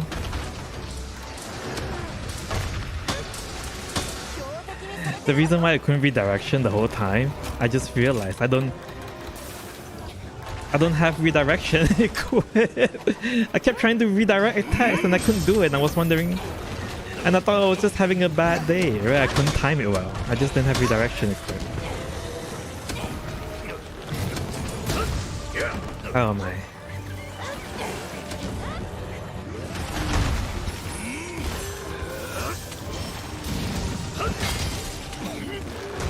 But if you don't get hit, or if you're confident not getting hit, I think level 3 is really good.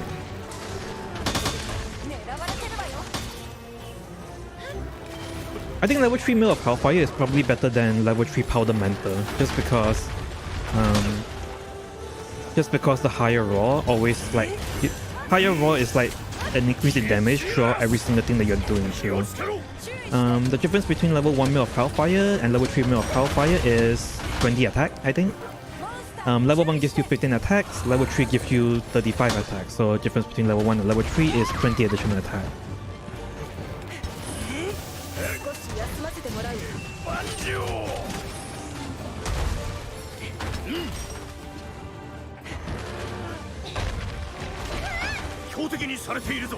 And for you to get more raw, I think that's about as good as you can get, assuming that you already have like attack boost 7. I think that's about as much as you can get. The only other skill that gives like really good raw value is Resuscitate, right? Because but unless you're playing level 1 Dereliction, you're just not gonna have Resuscitate on you all the time.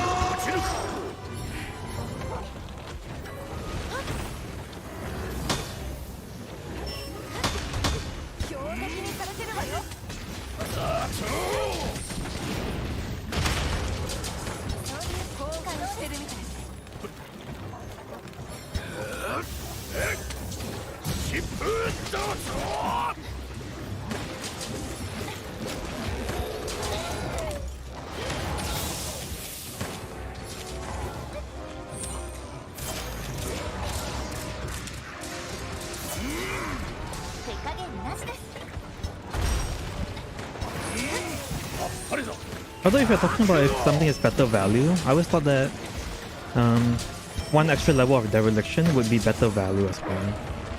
Oh wait, no, if you're playing Mail of Hellfire you can put Dereliction, never mind. Forget what I just said.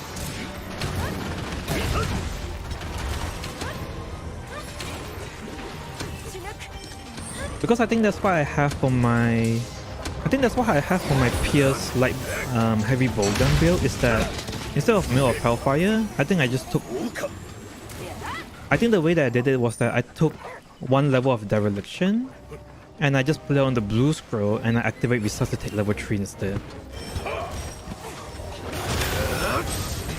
Yeah, that was the good time. That was the right time.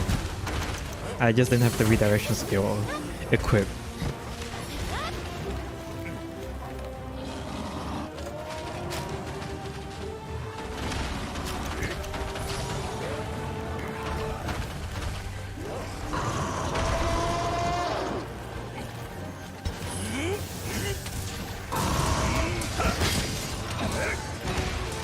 Let's see.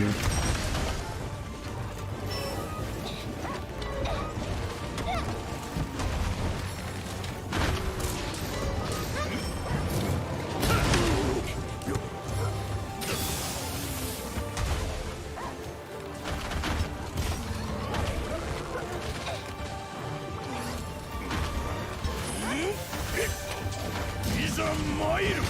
Boom.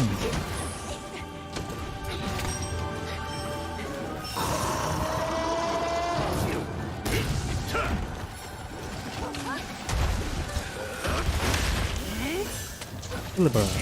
万丈。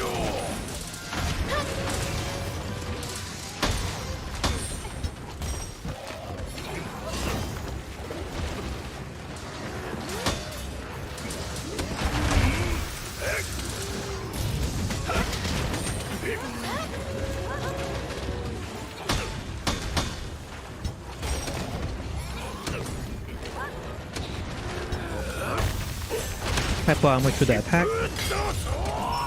I mispositioned myself, but that's fine.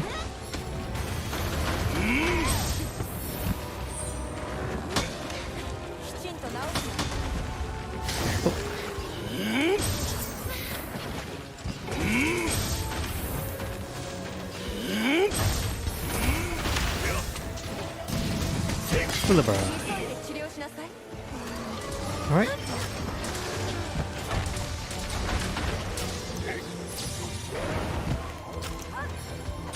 Okay. 罠を準備した。礼を放棄。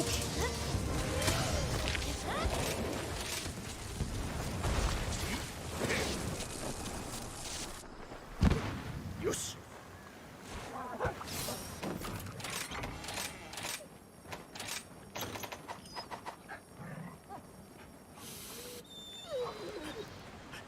Yeah, actually, now I think about it, I wonder if I should try building Mail of Hellfire tree rather than building Powder Mentor tree, because I think Powder Mentor 1 is better value. Powder Mentor level 1 and level 3 doesn't give too much additional value. The problem with stuff like Powder Mentor is that it's always a bit hard to estimate the actual damage that it gives, just because it's like, I forgot to equip my redirection again, no.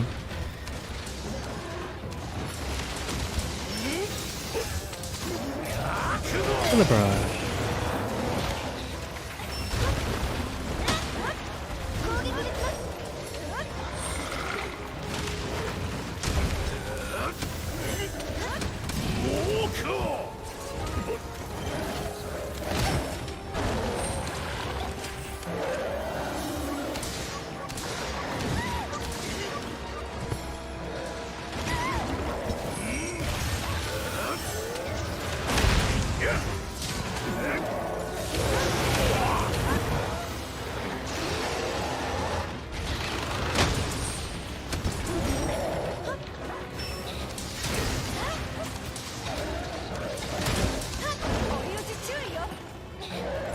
I tried to backstab that to dodge it, but my my EV extend wasn't long enough.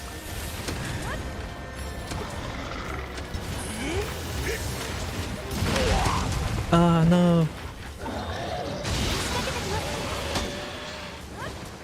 It's nice how they made it so that when you get up in the middle of an attack, if you're holding down the block, you can instantly block. So.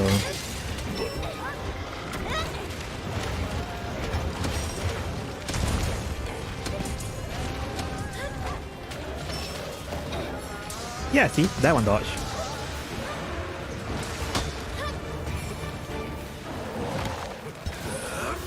No, I'm gonna miss.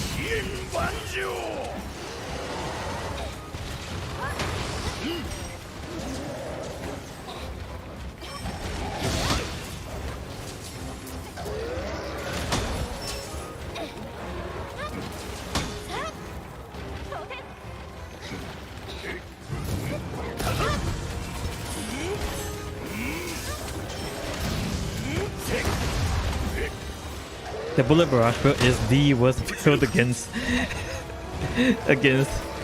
like monsters like Rajang, just because he moves around so much. I can't. I mean, if he does his laser more often, I can just hyper armor through the laser attack. I think he's gonna move. Nope, not yet.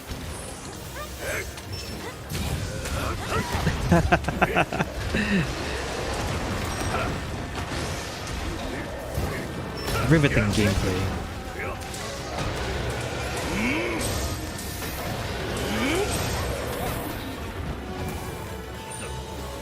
行ったか。参りましょう。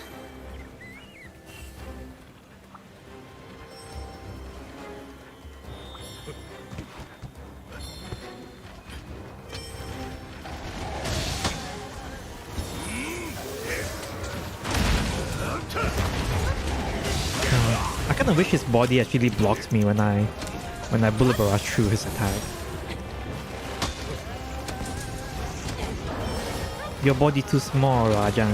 You gotta grow bigger. Whoa. Bullet barrage.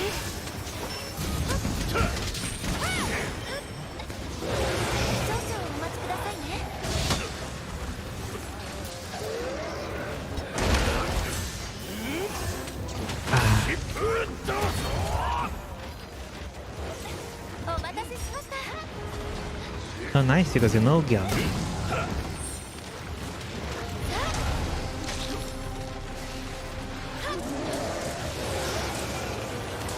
Oh.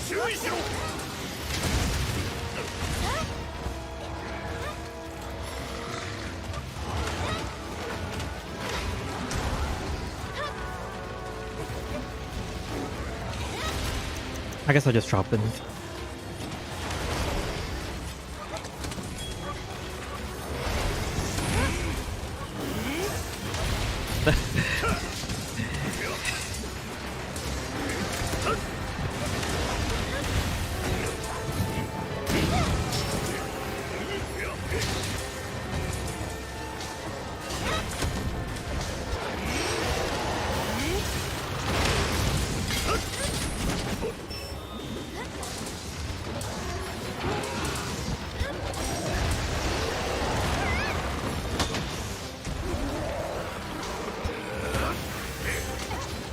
Bullet barrage.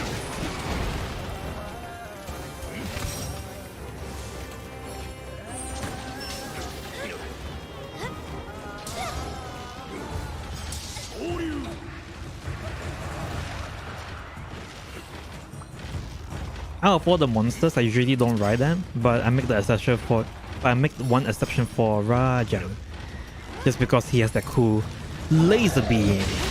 Look at that.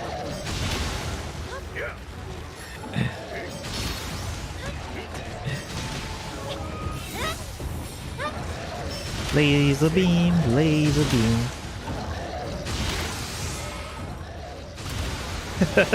It's so fun.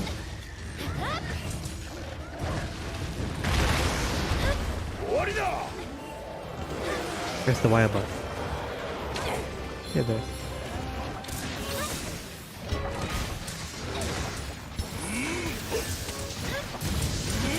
Bullet barrage.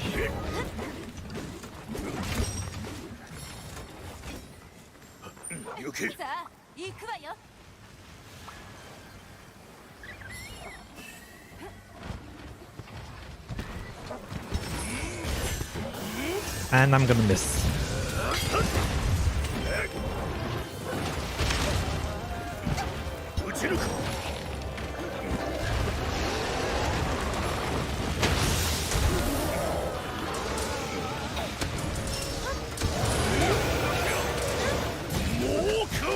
Brush.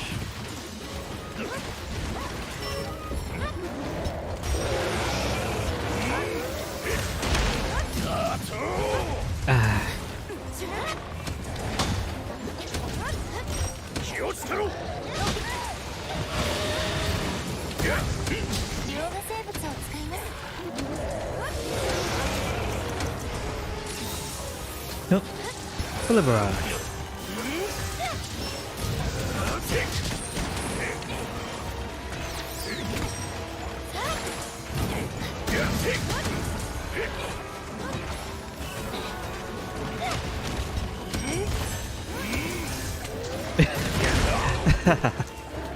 Oh, the bullet barrage life is only filled with suffering and pain.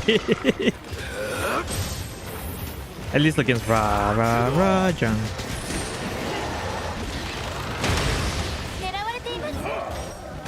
Thank you, Intrepid Heart.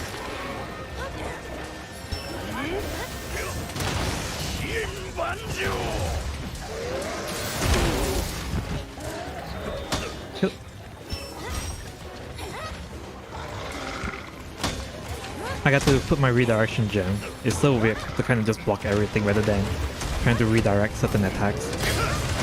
Ah.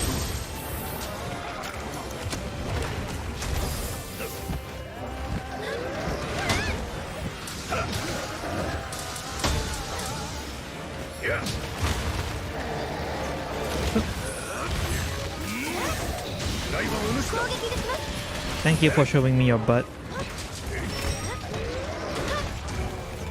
I need all the sneak attack. Yeah.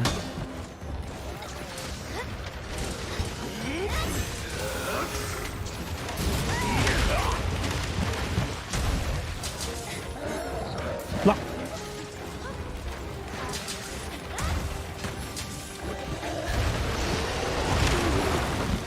Oh, I ran out of stamina.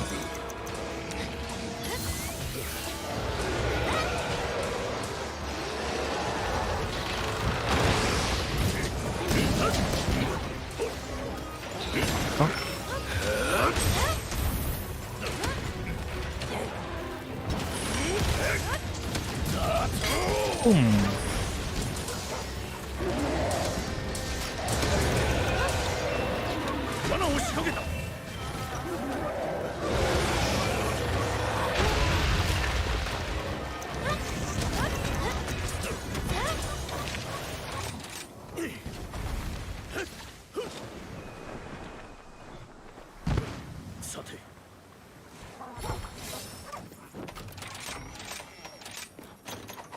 Alright.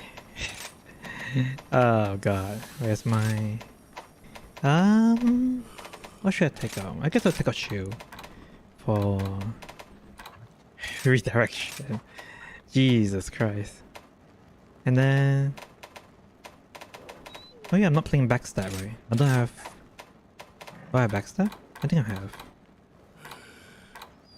I have level 3 sneak attack, so I can't take out sneak attack gem. What should I take out? I guess I can take out Intrepid. I'll take out Intrepid for 1 shield. Yeah, I'll put 1 defense gem with 1 level of Intrepid Heart. Something like that. I'll go with this for now, so I will tidy it up later. That's fine.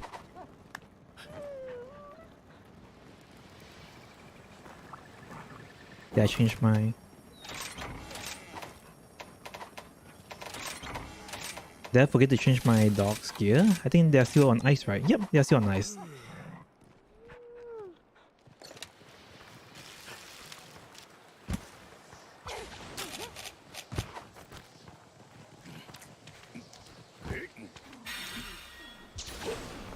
They didn't add any new weapons since 5th gen for Monster Hunter, which is kind of a shame. Because I always get really excited if they're gonna add like a new weapon or not. I think 5th gen Monster Hunter is the same weapon as 4th gen, right?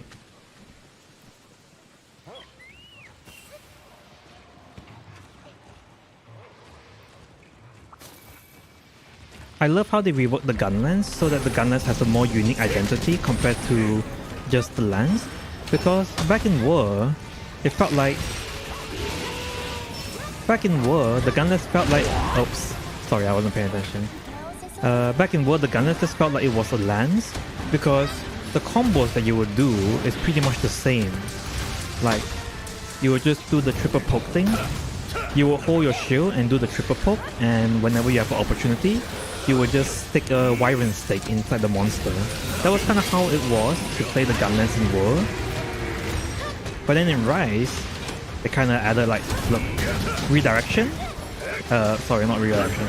Reverse blast to kind of like iframe through attacks, which is really nice.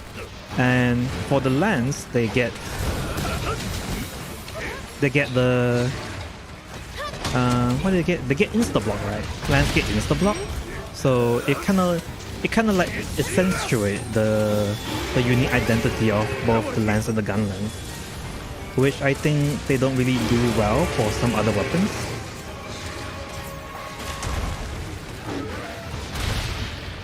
For the light bowgun and the heavy bowgun, it's meant to be mobility, right? So the light bowgun is supposed to be this really quick weapon, while the heavy bowgun is supposed to always... The heavy bowgun should always deal more damage to the light bowgun, just because it's heavy, right? If the light bowgun deal the same damage as the heavy bowgun, why would you ever play the heavy, right? Because the heavy is just way more slower, therefore making it way harder to dodge stuff. But the problem is that when you are really slow in a game like Monster Hunter, if you're really slow, it becomes really hard to play the game. Like, a lot of monsters are just so fast that if you... Back in War, people depend more on like your iframes from dodging, right? Whenever you dodge roll, you get like some iframes. Way more than what Rise have. But dodge rolling in the heavy bowgun was how should I describe it? It was pain. It was pain and suffering to dodge roll in the heavy bowgun. In comparison though, light bowgun is like super agile. You can just like dodge through stuff really easily. But that's why people play the shield mod, right? Back in War, one of the most popular build for heavy bowguns was the Glutton, right? The Glutton shield mod. The Glutton spread heavy bowgun was the most popular build back in War. Was one of the most popular build back in War. And it was even used in in-game content, right? Where it was like the top choice for killing Behemoth back in base War, basically. And the reason why the Glutton worked was entirely because of the shield, right? You're not supposed to be dodging with the heavy bowgun. You're supposed to just be turtling down and just letting your shield do the work.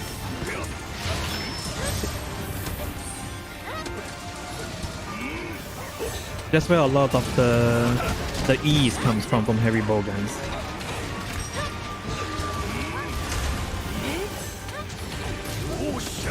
But when you play Rise, one of the problems in like the early game Rise was that the heavy bowgun shield playstyle was really bad because your guard level was too low, right? Your guard level was too low. You can only get guard 5 and maybe you can get tune up to help with the shield mod, but it was... I don't think they would have tune-up, right? They don't even have tune-up in base Rise. I think tune-up was a Sunbreak thing. So you only have guard 5 for your shield. And guard 5 just wasn't enough because every single monster will still do chip damage to you.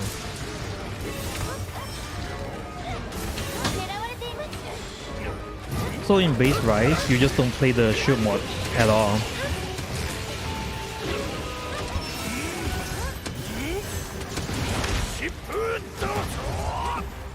But then now we get Emboldened.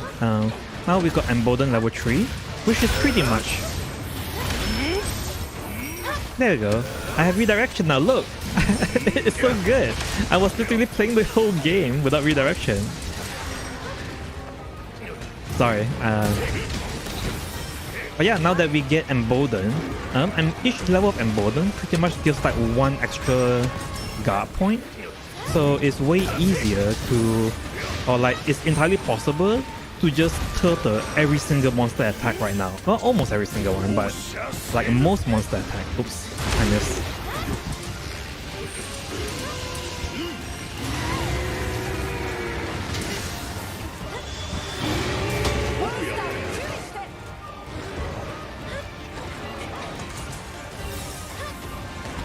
I wonder how they're gonna make heavies a bit more unique. One of the things that you kind of see more in Sunbreak as well is that now a lot of heavies just kind of play without the shield mod, right? They just kind of play as a... they just kind of play spread normally, basically. And whenever a monster is about to hit them, they just dodge with evade extend. Which works just fine. But it feels like such a difficult playstyle. It feels like a way more difficult playstyle than it should be. Than if you had just played the light bowgun, you know?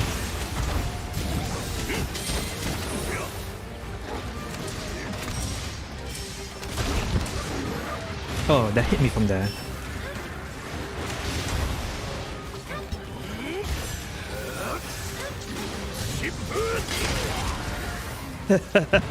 Mutual destruction. Is that a life powder I see? I'm just going to casually back hop my way to it. Back hop, back hop. Oh no, the life. Oh, there you go. Casually sitting in this life powder. Oh, the escargot actually heals a lot. Look at that. Jesus, it heals a lot. I never actually used that to heal a lot.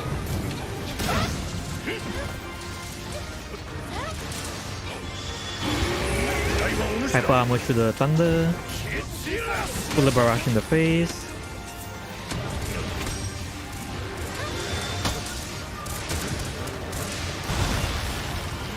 Full of barrage.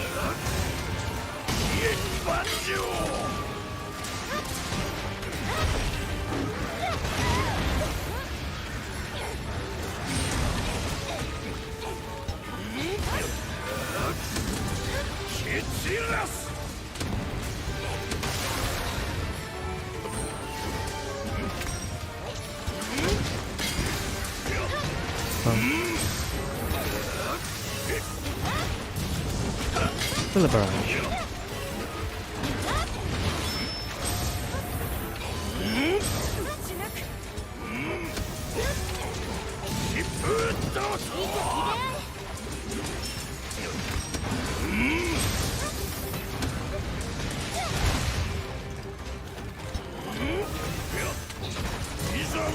Full of barrage.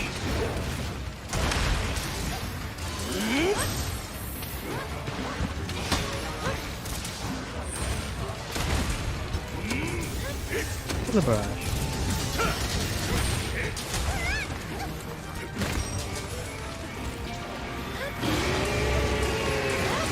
He's gonna run. Got the flashing. Full of barrage.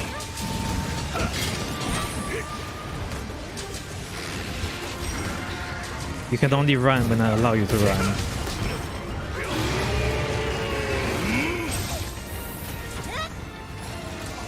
Oh man, didn't I flash him? Guess it wasn't enough.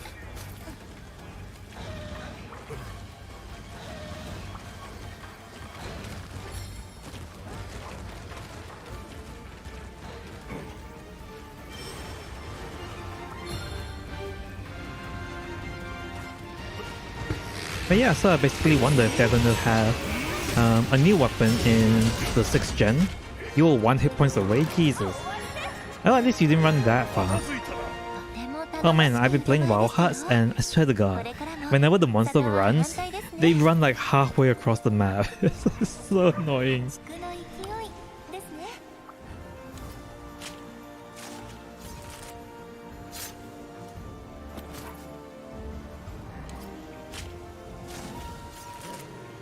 Oh man, that was 30 minutes.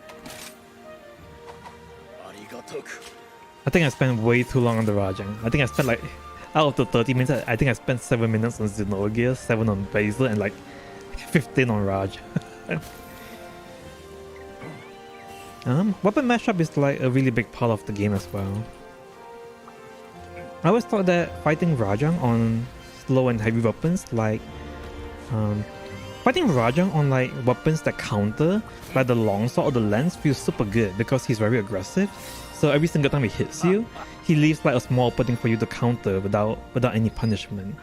So if you play insta block with the lance, or if you play special sheath with the longsword, you almost always get counter. It wouldn't be surprising if the fastest Rajang run right now is probably a longsword player basically. The next one is Barrier 279.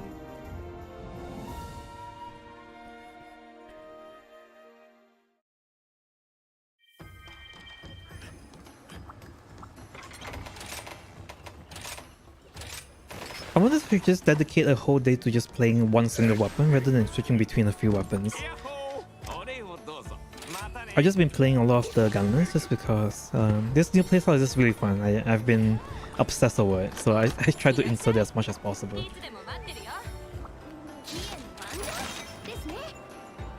Single barrel hunt. Alright. Infernal Spring.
支援万丈。い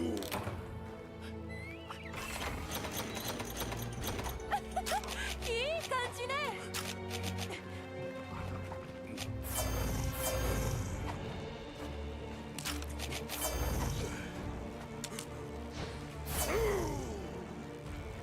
感謝する。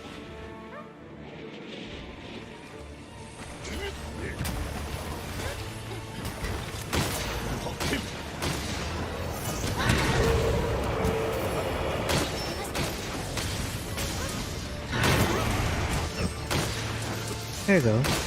The perfect opening.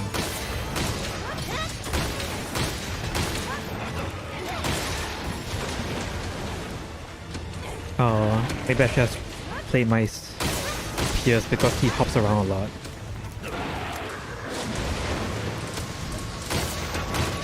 気をつけろ。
I think Barriers is one of the few monsters that actually have a really cool mechanic where if you break the claw of Barrier, whenever he leaps at you, he's gonna topple over. I wonder if there's a lot of monsters that have similar mechanics because I think Barriers is one of the few monsters that actually has that.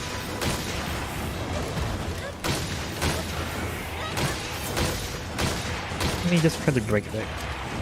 I feel like this should be in every monster, to be honest, where if you break part of the monster should have like a harder time trying to get to you because they are now missing like the thing that they are using to hit you.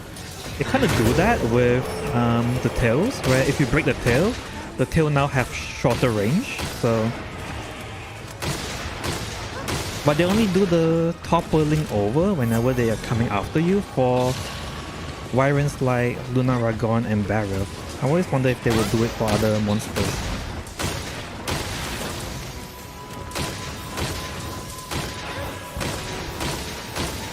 I think it's really hard to... Oh, there you go, okay. I was gonna say I think it's really hard to break the claws using your bow gun. I think the claws are more susceptible to bludgeoning damage. Bludgeoning. Hammer damage. I mean bludgeoning, yeah. Bludgeoning is the right word for it.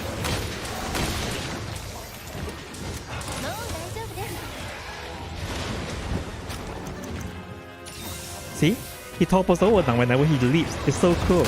I always thought that this was like a really cool detail that they put for monsters where it's like they should make it so that when certain parts of the monster should be harder to hit, like either because it's moving around a lot or it has higher defense or something, but if you break it, it makes the fight easier for you. So whenever he leaps at you now, he topples over. And I always thought that this was like a cool thing that they could have added to more monsters, but I don't think they added it to any other monster. Aside from just the generic break tail so that they can't hit you with the tail anymore kind of thing.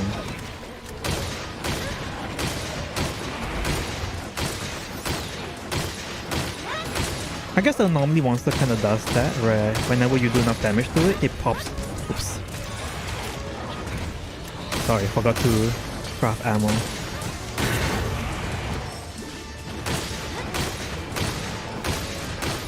Anomaly monster kind of does that, where if you do enough damage to an anomaly monster, I guess they kind of pop their bubbles. If you aim for the bubbles, you can pop the bubbles faster and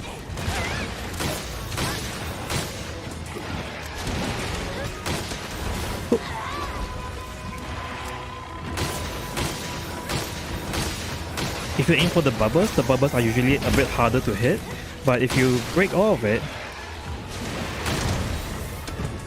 they can topple the monster over, and when you break it, it does like an insanely high popping damage, I guess.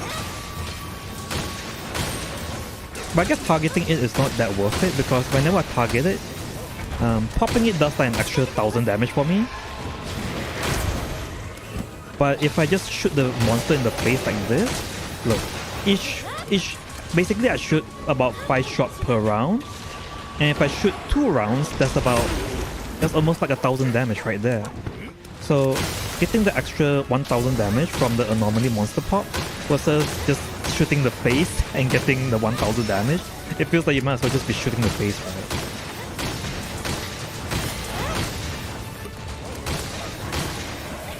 I think it has to be something like a bit more obvious, where, like, as I said with the claws, right, where now whenever he leaps towards you, he always topples over.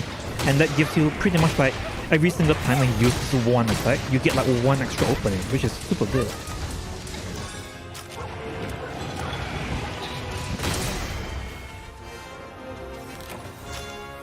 Alright. 6 minutes and 23 seconds. Pretty good timing if I do say so myself.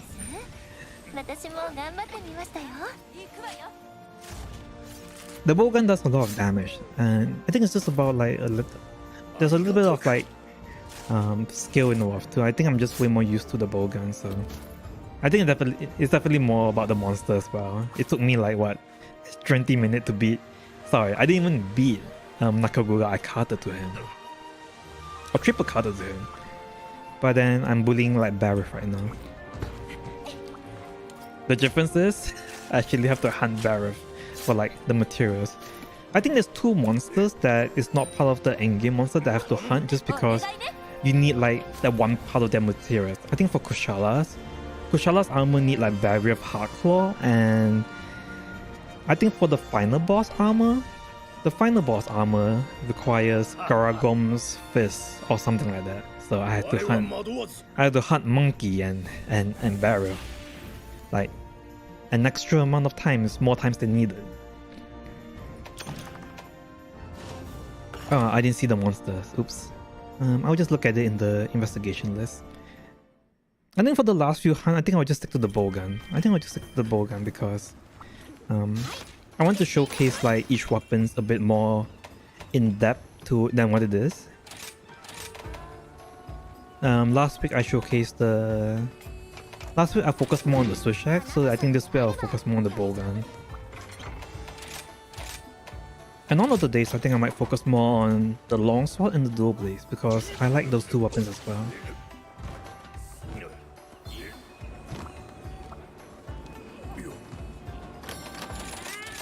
But the bowgun is definitely the go-to weapon to just destroy everything. The biggest benefit from the bowgun is not just the fact that did I not eat my dango ticket? I failed that. What?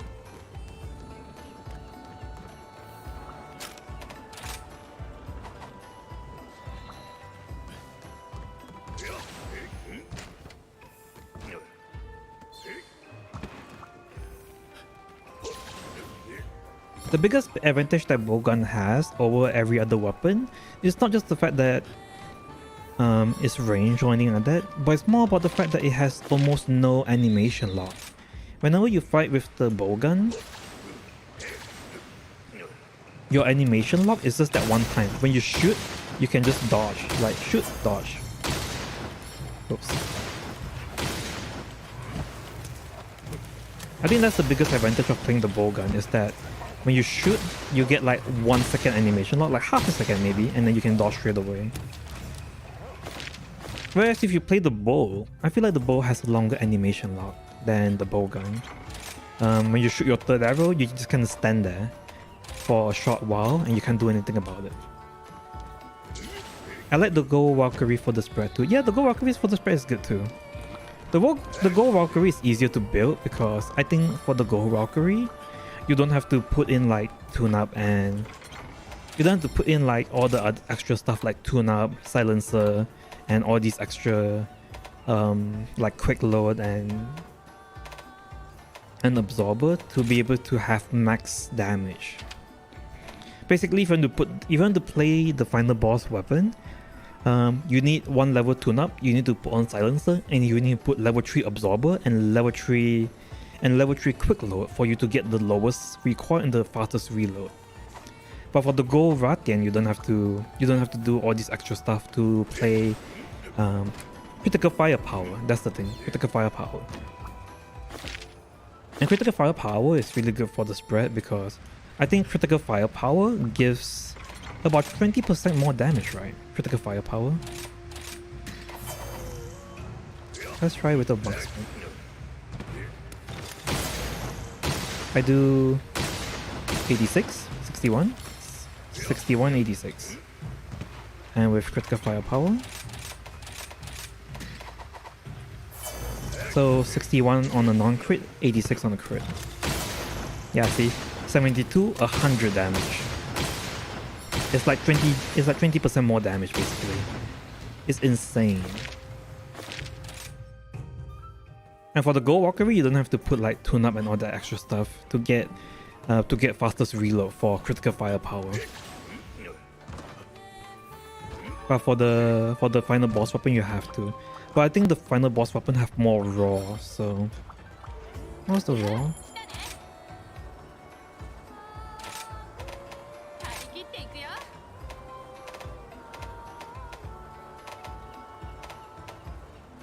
Gold Wrath has 330. 330 raw, 25 affinity. I think the final boss weapon has like 370 or something. 380, yeah. So the difference between Gold Wrath and final boss is 330 versus 380 raw attack power.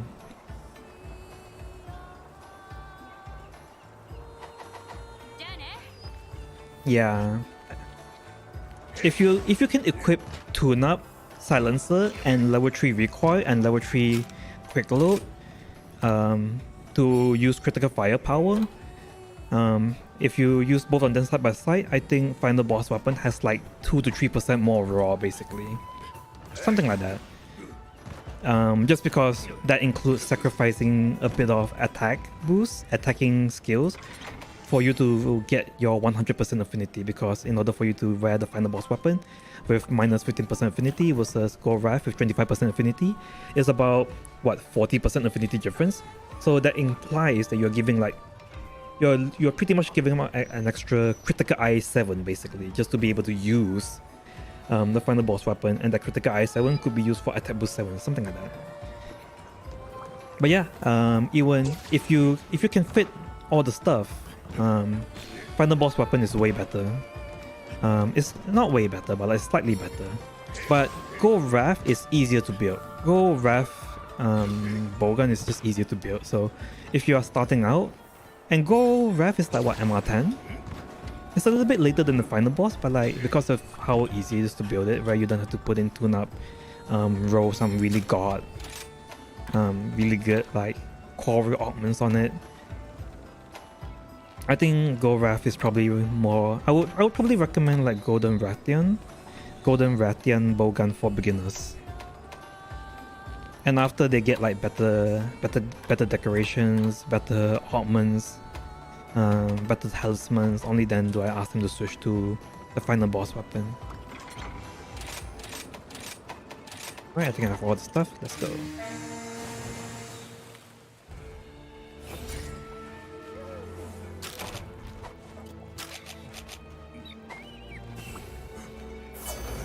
I also find Spread to be way more fun to play compared to Pierce, because I noticed, it's nothing against Pierce, but Pierce gets kind of boring after a while, because you don't really like try to learn the boss's moveset. you're pretty much just shooting from 10,000 miles away, and if the boss just kind of sneezes in your direction, you kind of just evade extend away basically. So you don't really learn how to dodge certain bosses' attack. Whereas for Strat, it feels like I actually have to learn, like, oh, he's going to ram me with that. I got to dodge that. And it's a bit more exciting, I guess. One more?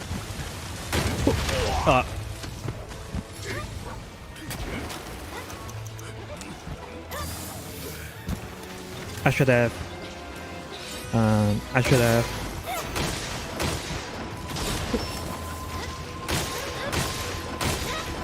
Actually, I Wyvern counter into the attack, not away from it.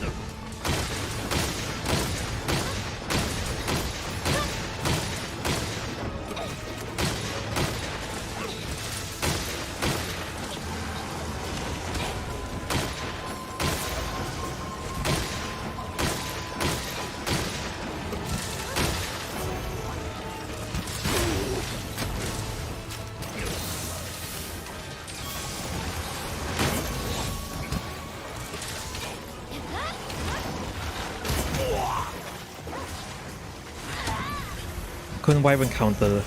I kept I'm trying to Wyvern counter, but I realized that I couldn't do it because I didn't have the wire bugs, because the ice is preventing my wire bug from regening, so I kept trying to Wyvern counter the whole time.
I remember this boss giving me quite a lot of trouble at the very beginning, because this boss does insane damage with the with each of his blade attacks.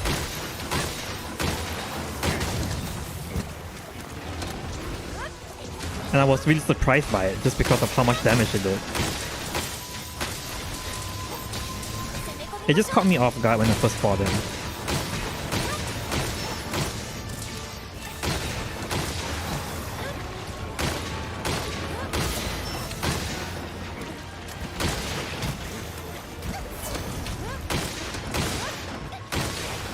He liked to do the bait thing too, where he will stick his sword in the ground, and he pretty much baits you to. Oh god, I can't see.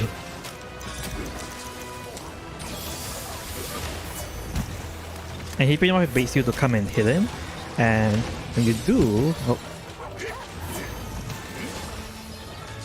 firebug, thank you. And when you do, he pulls out the sword and just slices you with it. It's really cool. I really miss Galvanus though. Like as cool as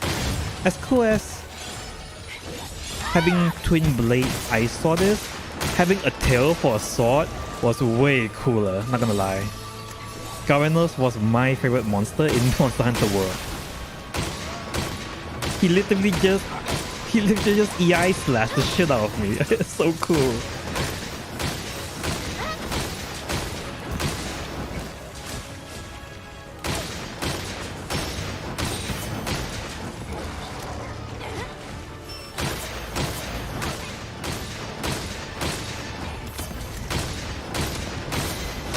I really like how they did the final boss for Phase Rise and for Sunbreak as well, because when they made the final boss, they made it so that they incorporate like the wire bug mechanic for the game. And I always thought that it was really cool how basically the game introduces a new mechanic like the wire bug mechanic, and the way that they did the final boss stage is so that you have to use wire bug. You have to know how to use wire bugs to overcome like the mechanics of the game. In Ibushi, you have to jump on the platforms that has the turrets on it when he does the platform raising thing, and you have to use the wire bugs. For Nawa, you have to jump on the platform as well, but you can also use wire bug to go through the big circular attack that he has. And for Amatsu, you now have to like hang from the air with your wire bugs when he pushes you up in the air. You now have to use the great wire bug mechanic.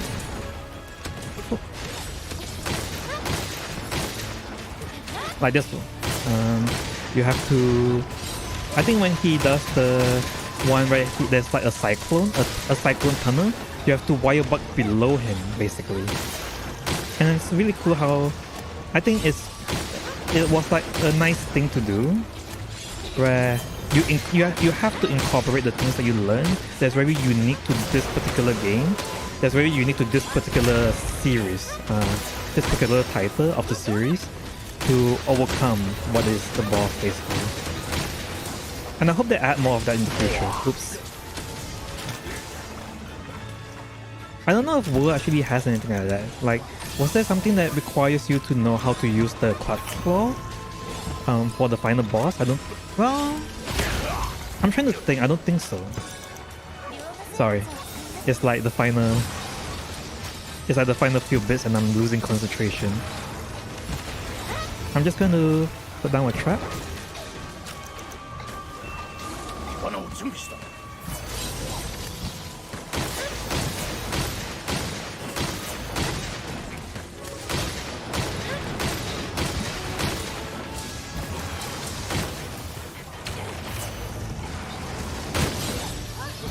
For Fatalist, it felt like a very spectacular fight, but that's what it felt like.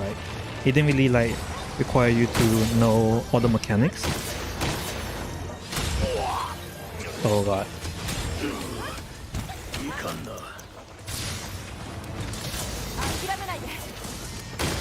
But I think Fatalist had its own difficulty. That was, I think, worst uniqueness was the fact that it felt like an MMO, because like the fight. One of the hardest fight in base world was Behemoth, right? Which is literally just a Final Fantasy boss. And one of the hardest fight in Iceborne would just be Fatalist, right? And it leans heavily into like the spectacle of it, right? Like everything looks so cool. Like there's an entire cutscene where he flies into the air and shoots down like this torrent of fire, and then you have to hide behind the shield. You have to close the doors, you know. For Behemoth, you have to like learn all these raid mechanics where you need like a tank and other kinds of stuff. I think the hardest boss in World was way harder than Rise. I think the hardest boss in World was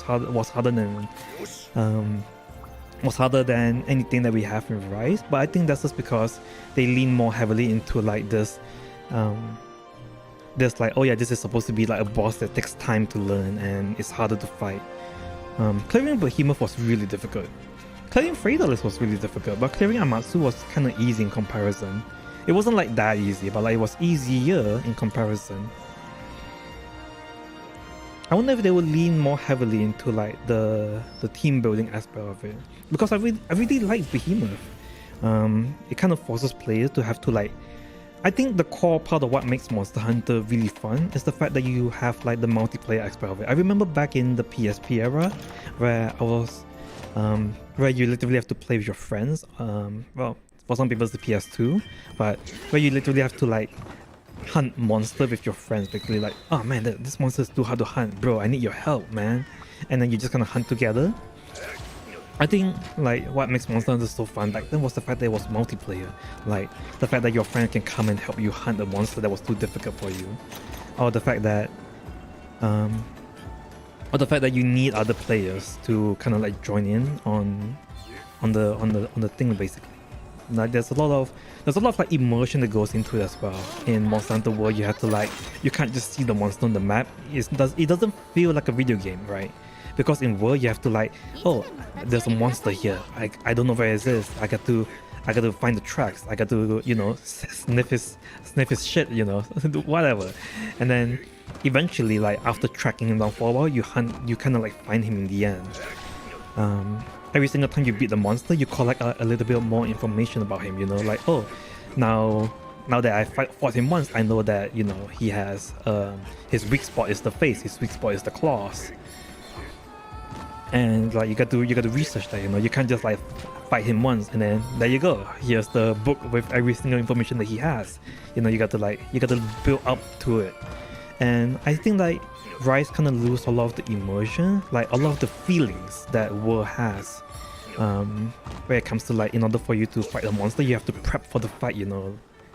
Like, oh, this monster has like fire breath. We got to stack like just fire resist mentor, all that kind of stuff. But for Rise, we just kind of like go in and fight it. We don't really build like specific resistance too, just because of how lackluster it is for Rise in comparison to World. The fact that I think the problem is that you got to give up deco slots for it, right? Because for World, it was just a manta, right? It was just a manta that you can just kind of put on, and you can just kind of go in and start doing stuff, right? It doesn't feel like you're sacrificing damage. But for Rise,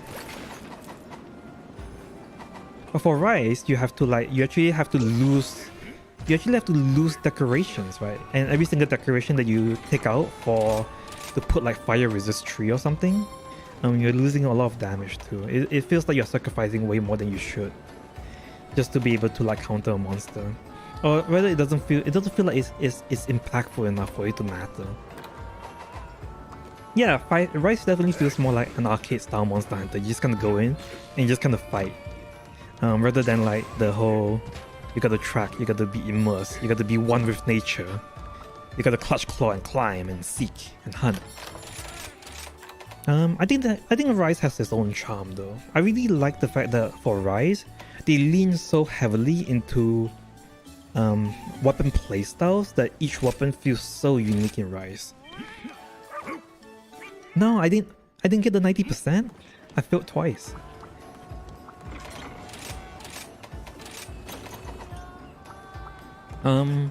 Rise, the playstyle that you have in Rise is insane though. Like, if you want to play the longsword, you have the special sheath and you have the sacred sheath. They're both unique in their own way, right? One depends on you like doing your EI/counter, and the other one where you just gonna sheath the sword and charge it up to max charge and do like this big tree slash move basically.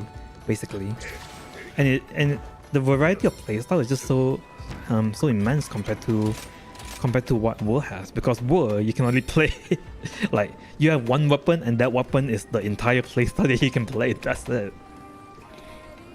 I guess for World you can kind of switch between like certain combo move more. Like in World you can kind of switch between using the pizza cutter, the chainsaw axe, versus using the elemental fire discharge axe. Using the fire discharge axe. So it was like there was a little bit of variety, but more or less it feels very similar. More or less, the difference in playstyle in World is entirely based on the one weapon itself. But then now, each weapon has their own playstyle. For Hammer, you get the Courage Hammer, where you can do like 3 small attacks, or you can do 1 big heavy attacks. For the bowgun, you don't actually have that much playstyle, sadly enough. For the bowgun, you just play... The bowgun don't have a playstyle. The bowgun, you just aim stuff and shoot stuff. The biggest playstyle difference between the bowgun has always just been about Oh yeah, you play the spread ammo, you play the normal ammo, you play the element ammo, you play the pierce ammo, that's about it. And that has never changed. I do like having the counter though. The Warren counter switches things out quite a bit.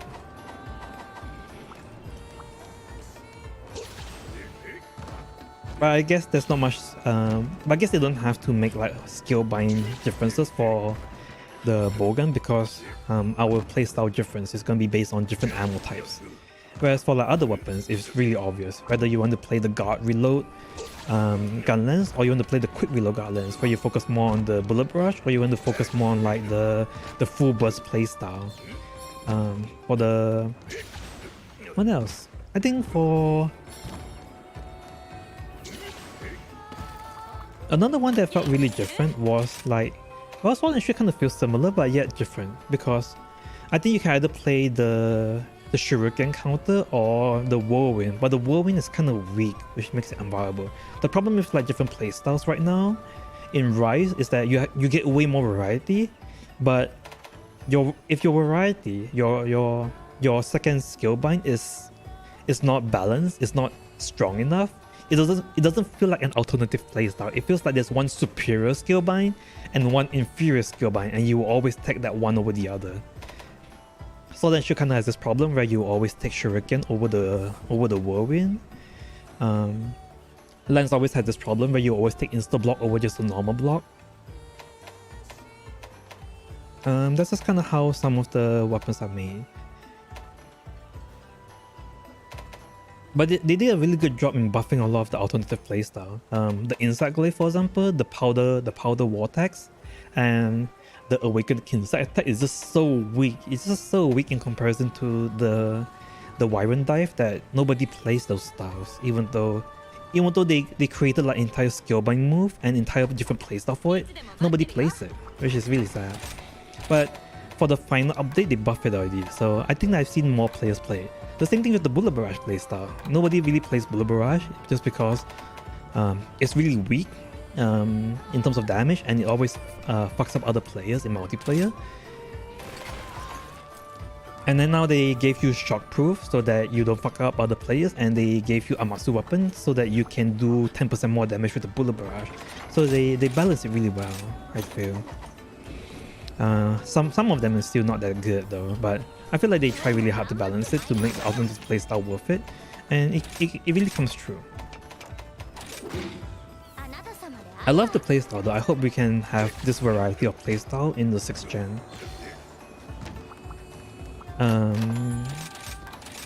But it depends on how they do it, I guess.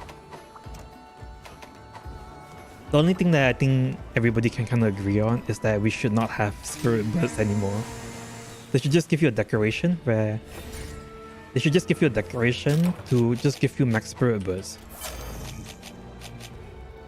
That's kind of what these new arena maps kind of feel like. It's like, oh yeah, people didn't like the fact that they have to go around farming for Spirit Birds. Here's the arena map, you know, just get full Spirit Birds when you enter, baby.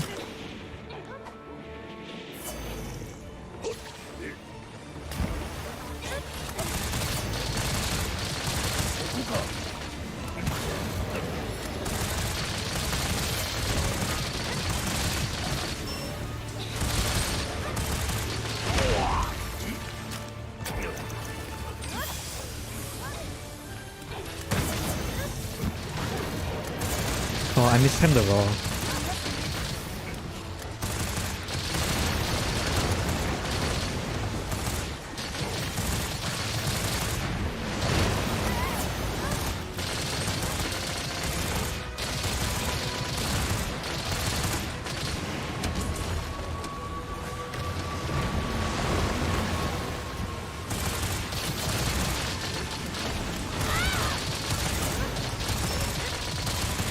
Pierce Bowgun feels so strong for like... oops, I can't see. Oh, I'm inside his body. Let me just move up.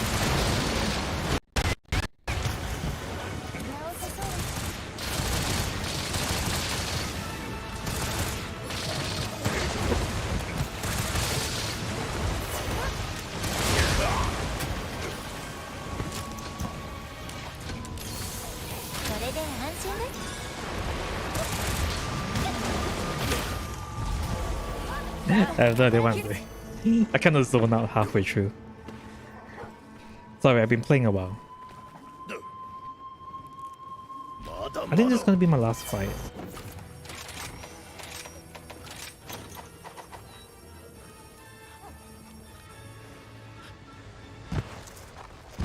I ramble on too much about the other Monster Hunter titles. Oh no, I wasted the Hellfire. I should have.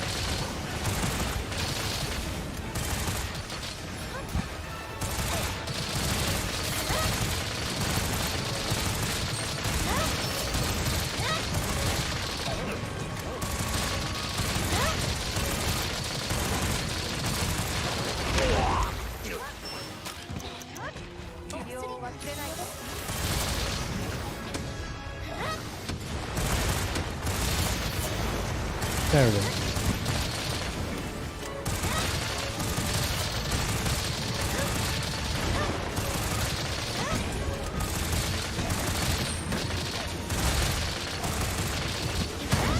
There we go. Okay, I'm kind of getting back into it.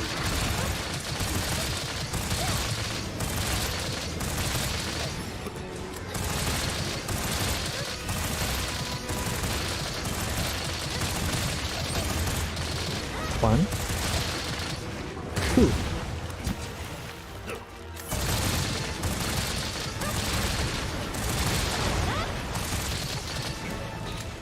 Yeah, he's a little bit annoying, but I feel like he's so much easier if you're playing the bowgun, just because you can kind of like hide him quite a bit, and you don't have to deal with the fact that he has like really bad hit zones on some of the things.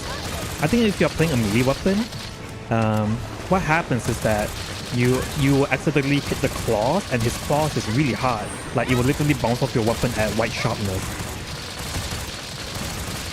But if you're playing the bowgun, you just kind of pierces his whole body like this, and it's really easy to deal a lot of damage.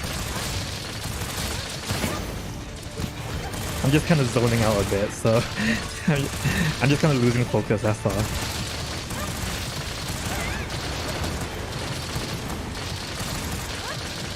And a lot of time if you're playing the Pierce bowgun, when he does like the magma thing, you're kind of far enough away where you don't get, like, it's not going to surprise you because you can see the magma slowly coming towards you, and it's very easy to dodge. There we go. I didn't proc my Mill of Hellfire.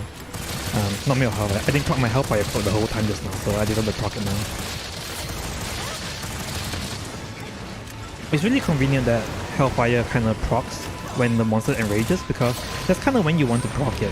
You don't want to proc it when he's not enraged, because I think it's just wasted. Whenever the monster is enraged, they kind of take extra damage, and that's what I noticed, is that monster in their enraged mode takes extra damage, just because they have like softer, more exposed weak points basically.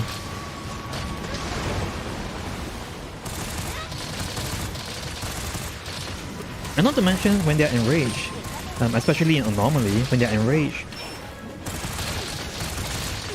doing the knockdown, if you do the knockdown when they're enraged, you can do more damage to it, and if you do enough damage to it, it's gonna break him out of the Anomaly state, that's gonna topple him, right? So like, you should always be trying to do more damage only after when they're enraged. Only after they're enraged. And this is especially true for things like Espinas, because Espinas, if he's not enraged, you don't do any damage to him, right? His whole body is hardened. You can only start doing actual damage to him when he's enraged. Oh yeah, and I think the meta Wrath, Ratalos and Ratia, meta Wrath, is the same thing, where if they're enraged, they become super soft. They're exposed weak point. And he's almost dead, even though I fucked up quite a bit early on.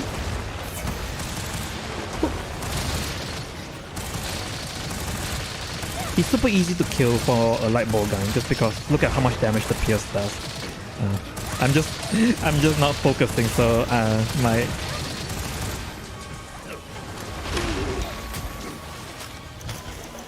performance is not up to par.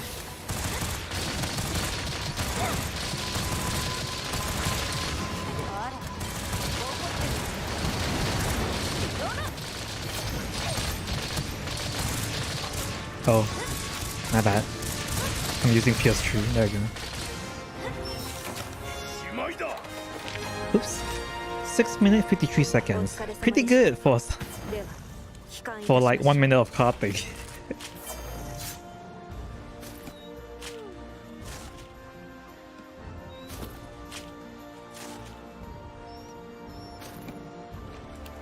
But yeah, if you're playing the spread bowgun, against Magma or Mundron, it's so annoying. Not gonna lie. Being in melee range of this guy when he spins around and shooting Magma all over the place, and his tail is a bit hard to tell where the hitbox is.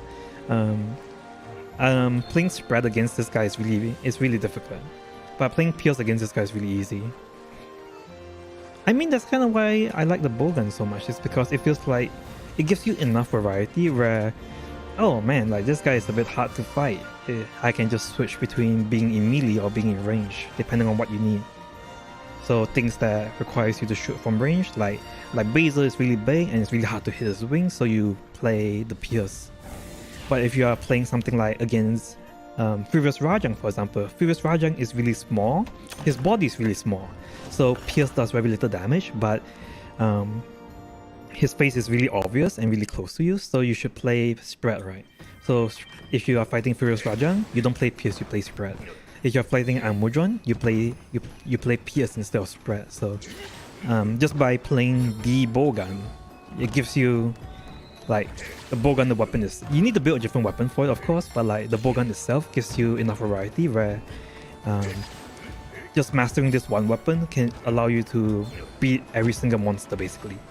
Whereas if you master the charge blade is really hard to fight against Rajang just because the elemental discharge, because of how small he is, you miss like half your elemental discharge half the time.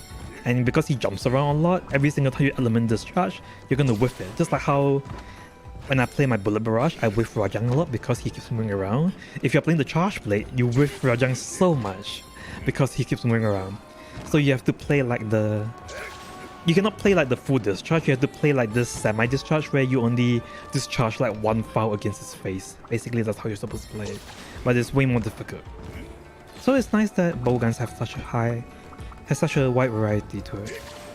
Alright, it's been a while. I think I'm getting, you have seen me at my peak like 3 monsters ago, and now you're gonna see me at my and now you're just gonna see me deteriorating each fight because I'm getting a bit tired. So and that's for today. It was fun playing Monster Hunter again. I'll be gone next week though, so I won't be able to stream, but I will have some videos ready. So I hope you guys enjoy watching me fumble about for 3 hours triple carting to Nakaguga. But hey, I brought it back. I brought it back near the end with the sub 7-minute gameplay of all the other monsters. So, and that's it for today. My next stream is going to be 2 days from now, I think. So, and I'm done with the anomaly leveling guide for level 200 to 300 with the heavy bowgun using elemental heavy bowgun shielded against Risen Kami. I just have to upload it, so I think I will upload it by tomorrow morning American time, I think. Yeah, I think I'll upload it tomorrow because I'm not streaming tomorrow, right? So it's nice to have something in between, and then I'll upload it tomorrow and then I will stream the day after. There we go. That sounds right. Hope you guys enjoy this riveting gameplay, and I will see you guys next time. Thanks for showing up. Thanks for coming, Avery. It was nice to meet you. Alright, and that's it for today. Bye guys. So you guys have a good night.